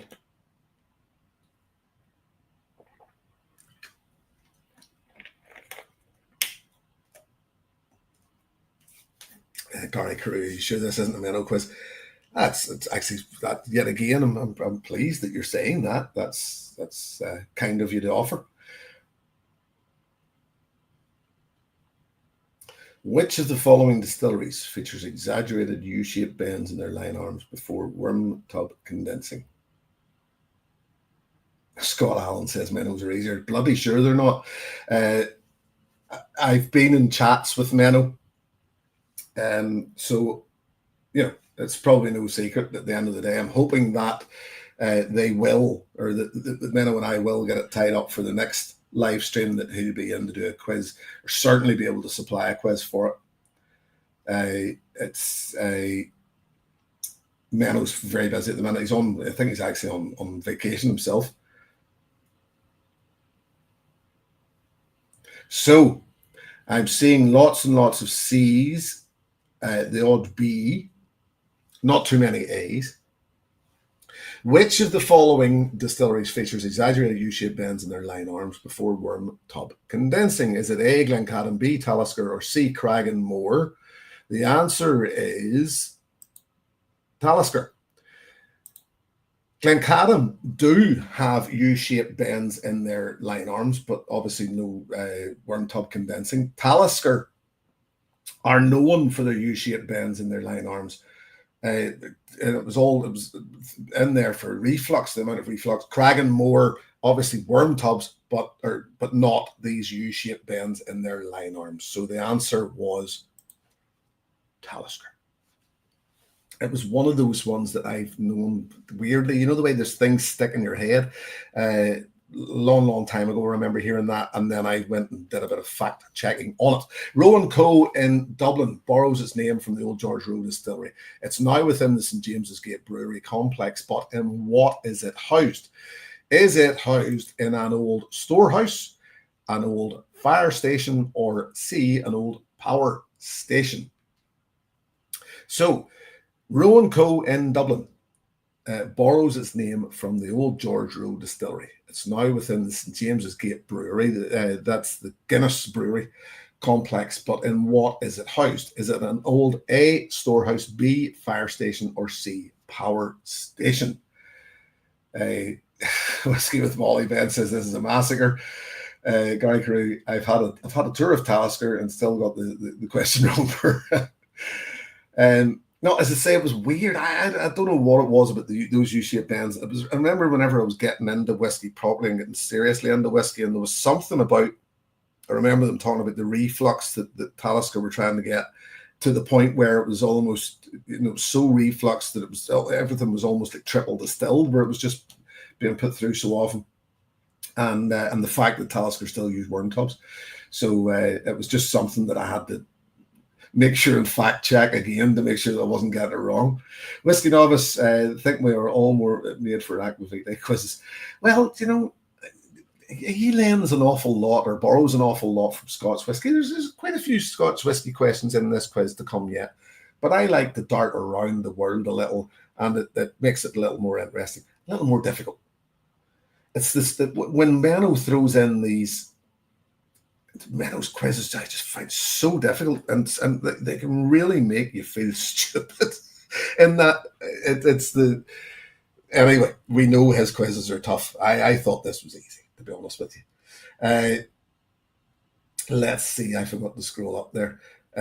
So, waiting for the Irish crowd. An awful lot of C's and B's again in that. So, Rowan Co. In Dublin borrows his name from the old George Road distillery. It's now within St James's Gate Brewery complex. But in what is it housed? Is it an old storehouse, an old fire station, or an old power station? It is in C, the old power station down in the St James's Gate Brewery. That is where it is housed. It's I've never been. It's what I do know is it's currently shut down. Another one of the great current Irish sort of not doing terribly well. But the distillery tours are still going, but it's just not in operation. Question 5. Here's one you'll get. Which blended Scotch features in films like The Thing, Scarface, and American Psycho, and has been described as Hollywood's most plugged product and or the most plugged product in the history of European cinema? That was long-winded. Which blended Scotch featured in films like The Thing, Scarface, and the American Psycho, and has been described as Hollywood's most plugged product and or the most plugged product in the history of European cinema? Is it A, J&B Rare? Is it B, Johnny Walker Black? Or is it C, Bell's? Which blended Scotch? You see, I told you there'd be more questions about Scotch whiskey. Featured in films like The Thing, Scarface, and American Psycho. Now, this is a question that I've asked I've actually, because I ran this quiz past people, because you have to do that, and even people who don't tend to know anything. Here, this will make you feel good about yourself if you get it wrong. Have got this right, and it's one of those things that I think it's about the mental image of it. If you can sort of picture it in your head, it seems to come,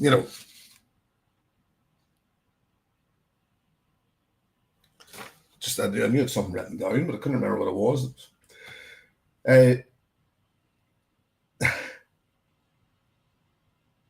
Isn't there supposed to be a picture? Not in this case, Jimmy. Not in this case. Not there. That would be too easy. That would be too easy.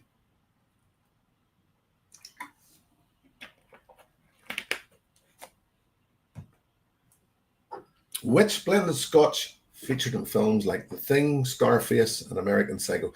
This is another one of the things that I love about the whiskey community, as we are, for the most part. I would suggest,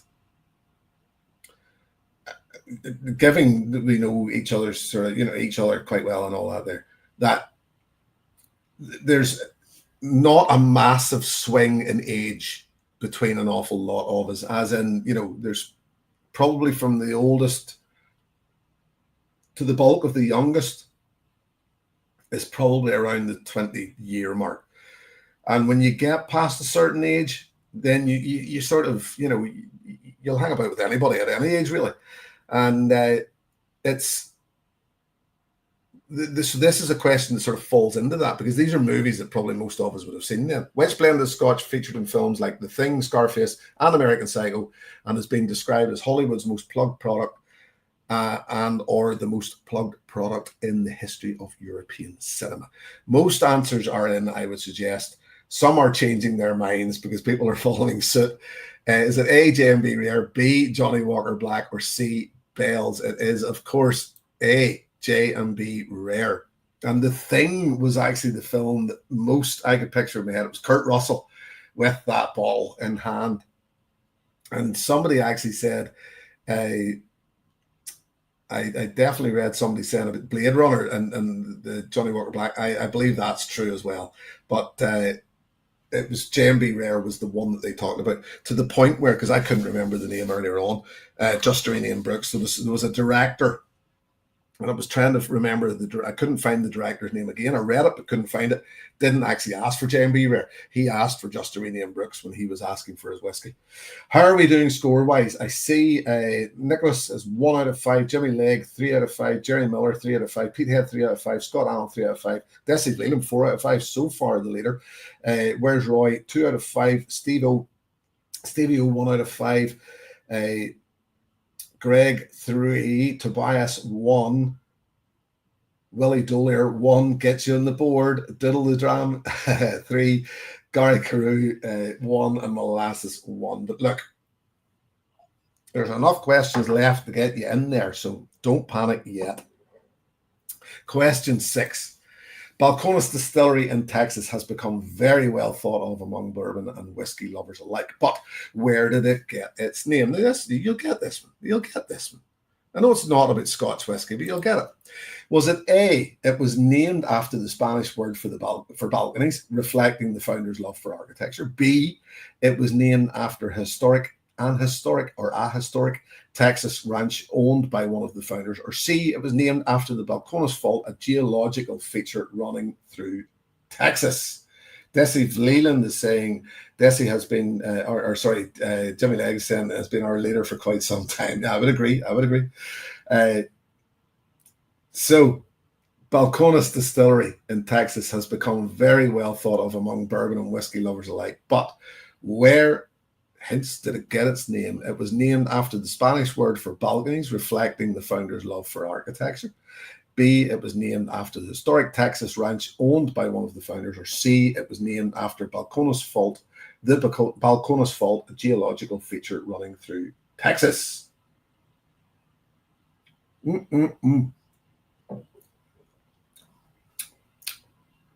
that blend didn't work. Obviously, there's people out there who are better at it than I am. Sometimes these things, it's amazing. Yet again, we tend to do these tastings and work, and there's always whiskey getting left over, and there's flights poured for people that just don't show up. When I know there's only an X amount of people there and X amount of people didn't show up, that whiskey doesn't go back into the bottle again, because I just don't feel right about it. What bottle it does go into is generally just either, depending on how much of it's left, is just an empty whiskey bottle, and then it usually goes to my little colleague, and he enjoys it at home. And some of he enjoys, and fair play to him, he loves them because, and he's right, he's not over analyzing it, because it's just mixed up whiskey in a bottle or in a glass. So there's no over analyzing to be done in it, because you can just enjoy it. So fair play. I like that. I like sometimes just throwing whiskies together and enjoy them. There's no harm in it whatsoever. Let me see. Whiskey novice, normally going for the longest answer as you don't know it. But in this case, I'm going with C. An awful lot of C's. Whiskey novice is the content of the blend is average. Nothing will stand out, and so the blend will get bland, period. Yeah, agreed. Balcones Distillery in Texas has become very well known, very well thought of among bourbon and whiskey lovers alike. But where did it get its name? Was it A, named after the Spanish word for balconies, reflecting the founder's love of architecture? B, it was named after the historic Texas ranch owned by one of the founders? Or C, it was named after the Balcones Fault, a geological feature running through Texas? It was, of course, C. I would have loved it to be A. You've no idea how long it took me to come up with that answer. Tommy Simpson and the Loaded Dice. I love this backdrop. Cheers, Tommy. So, question 7.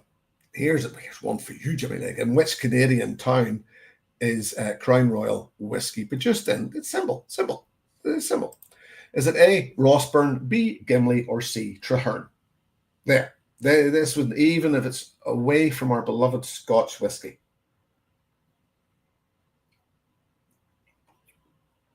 It's incredible how imbalanced this blend is. This is the thing that's getting me. That similar whiskies, but just not working together.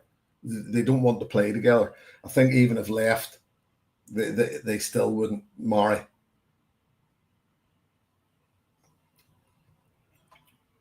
Granted, the that Speyside thing is starting to override honeysuckle, etc. again. But you know, honeysuckle was another one that I meant to mention earlier on, and I started mentioning it and then forgot and walked away from it. If you've never smelled honeysuckle, smell a typical, what I would consider a typical Speyside whiskey, and you'll know what honeysuckle smells like. It grows wild around here, like the mint, and and it's just, if you like, I found myself doing this because that's how weird and odd that I can be, is just pulling honeysuckle and just smelling it, and it stands out. It's a typical Speyside note.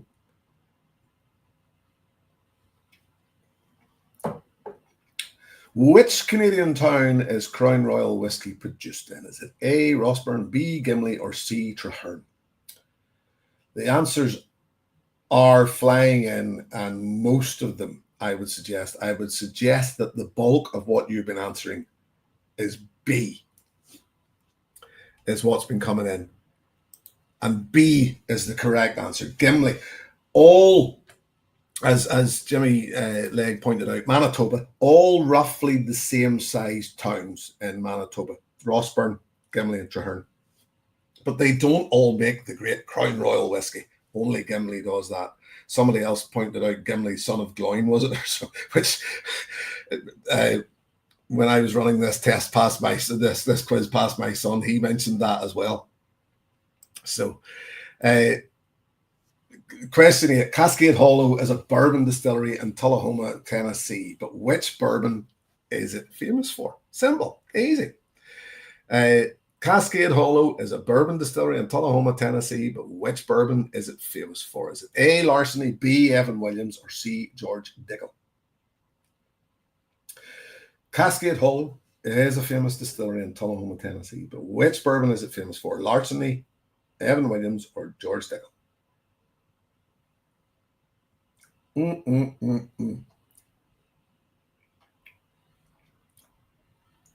Yeah, Pete Heads screaming help.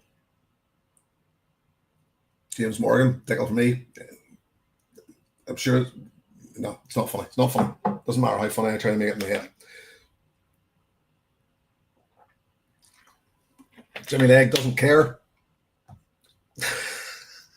I don't know where to go with that, Blair. It's one of those things. Bourbon, as I said in Roy's last, whenever it was live with Roy a couple of weeks ago, bourbon's my summer drink. I actually added to it this week again in a sort of fit of whatever, bought myself another bottle of bourbon, and it was a replacement bottle, believe it or not.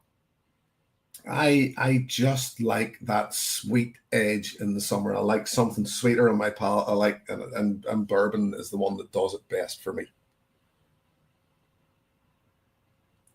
This is definitely, in fairness, this blend of tonight's drams is marrying on the nose.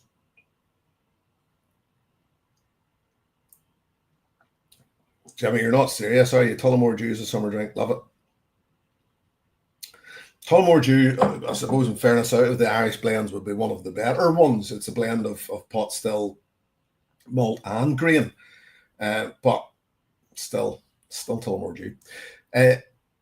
Cascade Hollow is a bourbon distillery in Tullahoma, Tennessee, but which bourbon is it famous for? Is it A, Larceny, is it B, Evan Williams, or is it C, George Dickel? You see, you may claim to be who you are and know what you know, but you're still a clever bunch. It is indeed C, George Dickel. The other two are Heaven Hill. Yeah, Larceny and Evan Williams are both Heaven Hill. So you still know what you're talking about. Even that's what I'm trying to do. Question 9. Now, think about this one. Don't just rush in with an answer. Think about it. In 2014, Diageo traded off Bushmills Distillery for full ownership of which tequila brand? 2014, Diageo traded off Bushmills Distillery for full ownership of which tequila brand? Was it A, Jose Cuervo, B, Don Julio, or C, Espolòn Blanco? Tequila, everybody's talking about it these days. In 2014, Diageo traded off Bushmills Distillery for full ownership of which tequila brand? Was it A, Jose Cuervo, B, Don Julio, or C, Espolón Blanco? Master of Malt had an 11-year-old bourbon finished in Oloroso. I still think it wasn't Dickel, but if not, who? So I take it must have been, I take it this was, when James Morgan's saying this, I take it this was a bourbon that Master of Malt had sourced, and then they were finishing it in Oloroso. It wasn't obviously a bourbon, yeah, because it was, if it was bourbon finished in Oloroso, it wouldn't be bourbon anymore. So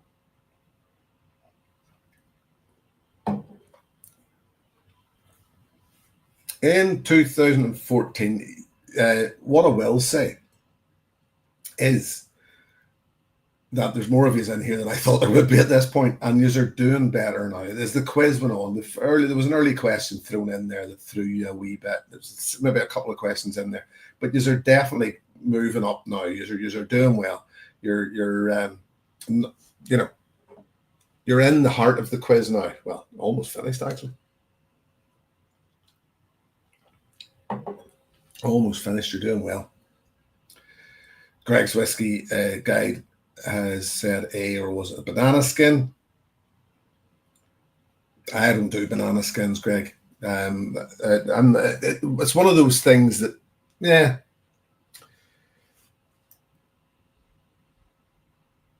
$37 very tough people left. I salute you.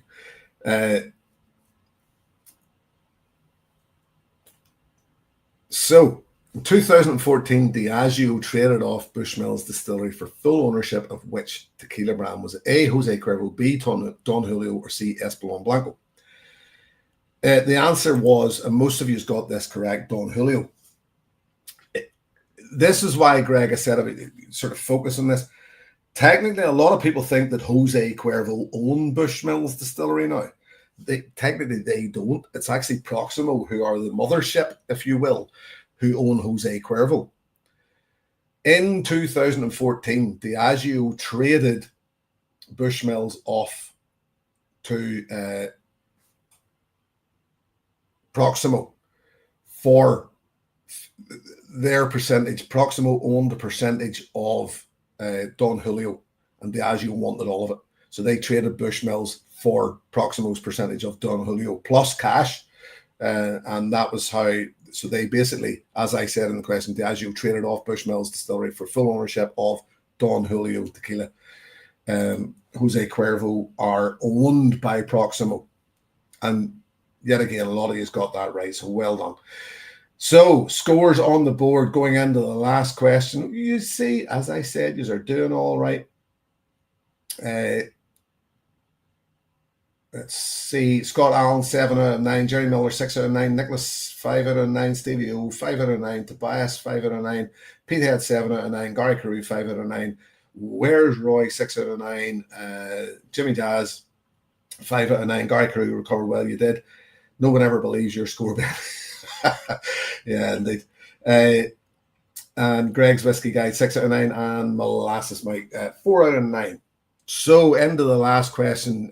Jimmy Legg was asking for pictures earlier on. Here we go. The Flora and Fauna series has changed quite a bit over the years. Which almost obsolete bottling is this artwork from? So, you may have to, if you're on your phone or anything like that, there, you're going to have to look in pretty closely here. The Flora and Fauna series has changed quite a bit over the years. Which almost obsolete bottling is this artwork from? Is it A, the Manic Moore, which I've spelled correctly this time, Greg, the Manic Moore 12-year-old, B, the Aberfeldy 15, or C, the Glen Elgin 12? So I will, just for the sake of this one, go to the full screen. The Flora and Fauna series has changed quite a bit over the years. Which almost obsolete bottling is this artwork from? Is it A, the Manic Moore 12, B, the Aberfeldy 15, or C, the Glen Elgin 12? See, Jimmy Legg's pulling my spelling here, and I'm beginning to wonder now which one I've spelt right or spelt wrong. I don't care anymore.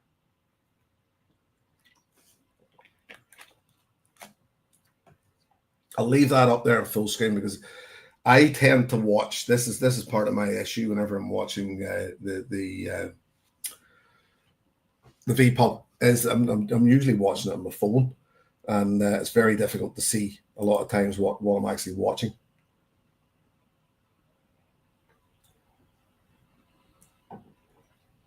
I would, you know, that's the sad thing about it, is that when I think about it, as I started the show with, if I had a time machine, I would love to just nip back and try these bottlings just to say I've tried them.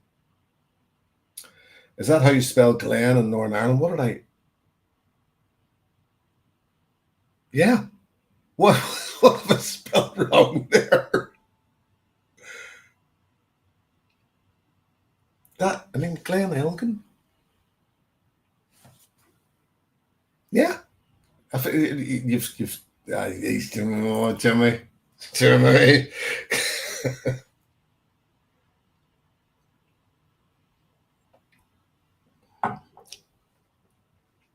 Well, in fairness, Greg has thrown up a point there. I mean, by saying almost obsolete, Glen Elgin, the Aberfeldy, I would suggest is probably more obsolete than the Glen Elgin.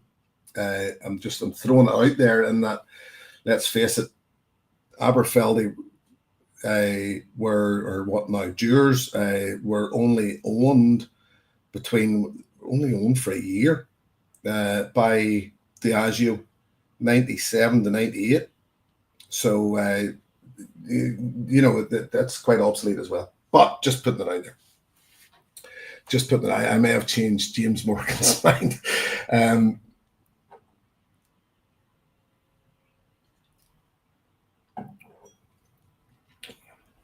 Anyway, they do change. I like them. I'm sitting here looking at my own bottles, and I do like the whole Flora and Fauna idea.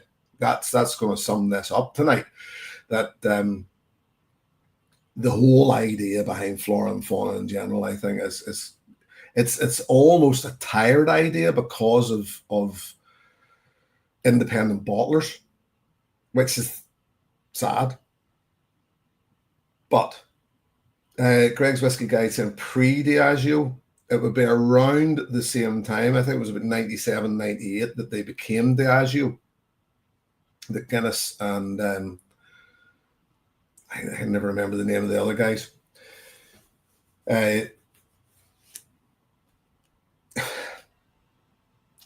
Anyway, let's get back into it. The Flora and Fauna series has changed quite a bit over the years. Which almost obsolete bottling is this artwork from? I would once again suggest that most of you got it right. From the answers that I seen coming in, it was generally mostly B or C. As we're clever enough to see through the almost obsolete, because Manic Moore's still fairly available out there. It is, of course, C, the Glen Elgin. The Glen Elgin 12 was probably one of the first releases, 1991 releases. I remember checking this earlier on and have since forgotten. So let's see how we all get on. Well, Whiskey with Molly, 9 out of 10, but Jimmy Legg doesn't believe that for a second. Who am I? Who am I? Desi Fleeland, 9 out of 10. That I do believe, because I would not doubt Desi for a second. Jerry Miller, 7 out of 10. Frank, 7 out of 10. Greg's Whiskey Guide, 7 out of 10. Not bad at all. Gary Carew, 6 out of 10. Look, they're all passes. Every one of them. Stevie O, 6 out of 10. Nicholas, 6 out of 10. Scott Allen, 8 out of 10. Cannot complain. I would not complain with that either. Jimmy Jazz, it's still a pass, my friend. Well done. Well done. Molasses, not so good. He blames the heat. My brain is cooked. I had to put the fan on, Mike, at one point, because I was sitting here starting to cook myself. To buy a 6 out of 10, not crust. No, you weren't. And where's Roy? 7 out of 10. I can't believe. So Jimmy said, I can't believe you even tried to. Where did that go? So I was reading, I can't believe you tried to claim that score, Ben. No shame at all. Hashtag no shame. Rick Johnson, 5 out of 6, which is, that's actually a good score whenever I don't know what happened to the rest of the questions, but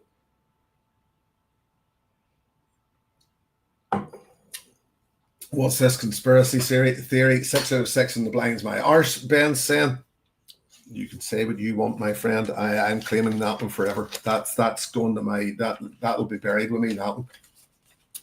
I genuinely pleased with myself over that one. I am, ladies and gentlemen. I'm, and anybody watching the replay, for you, I'm also very, very pleased with myself. You should be pleased with me as well. I mean, I've done incredibly well with myself, haven't I? I take the participation award from Rob Halford. Rob Halford, just happy to be here. Rob, always good to see you. Is there still a justification for the Flora and Fauna series in a world full of independent bottlers who are giving us much, much more for our money? That's probably a question that should have opened the show. It's very difficult to know. I don't imagine there's a Flora and Fauna bottling out there that there isn't an independent bottling of nowadays. I don't know that there's a Diageo distillery that if scraping away far enough, we can't find an independent bottling off nowadays. Times have changed. I think that we probably will, all of us here in our lifetime, see the Flora and Fauna series just disappear. An awful lot of them have already been stopped because the distillery doesn't exist anymore, or the demand hasn't been there for it. I like it, as in there's something halcyon, if that's the word, the halcyon days of being able to try single malt whiskey whenever nobody else could from these distilleries. That's to a certain extent, I think that's what I like about it. But once again, we can just access for less money at higher ABVs, at higher proofs, with more natural presentation, independent bottlings of these whiskies nowadays. So it may just, there certainly does probably dull the interest in what Flora and Fauna is, but I don't think I'll stop adding to it. In that I know that I'll be reviewing at some point, as part of what I'm doing, the Dalhousie independent, or the Dalhousie Flora and Fauna. The Manic Moor will probably creep in there at some point. There's others, distilleries that I haven't touched upon. If I can get my hands, or if I don't already have the Flora and Fauna version of it, I will be trying to seek it down.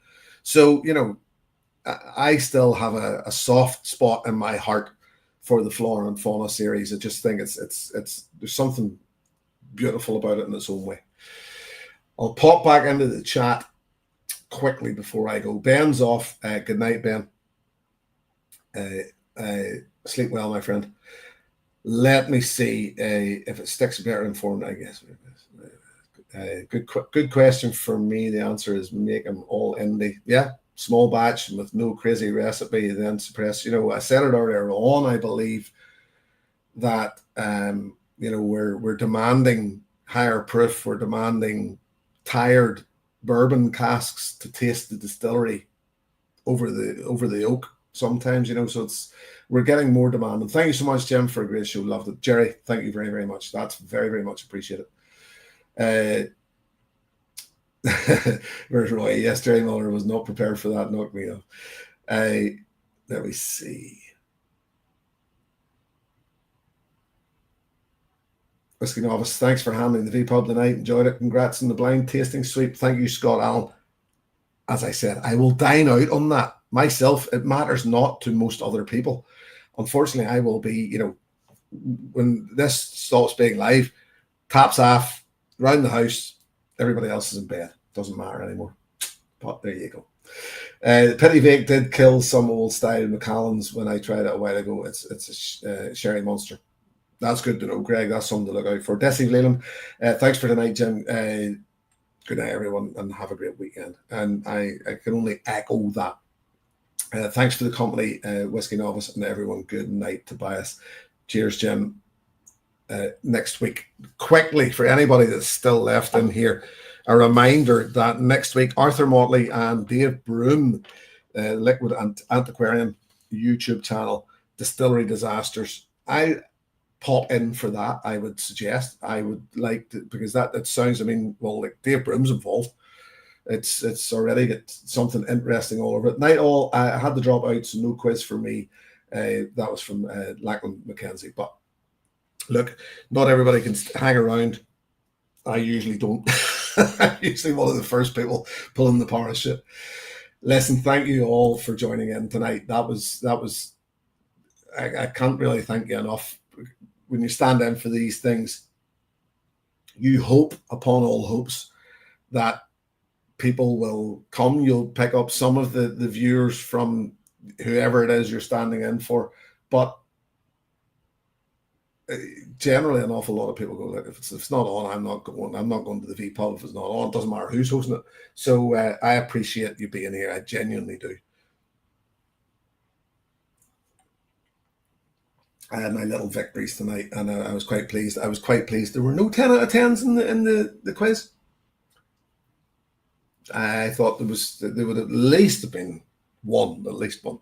So that's almost a little hollow victory as well.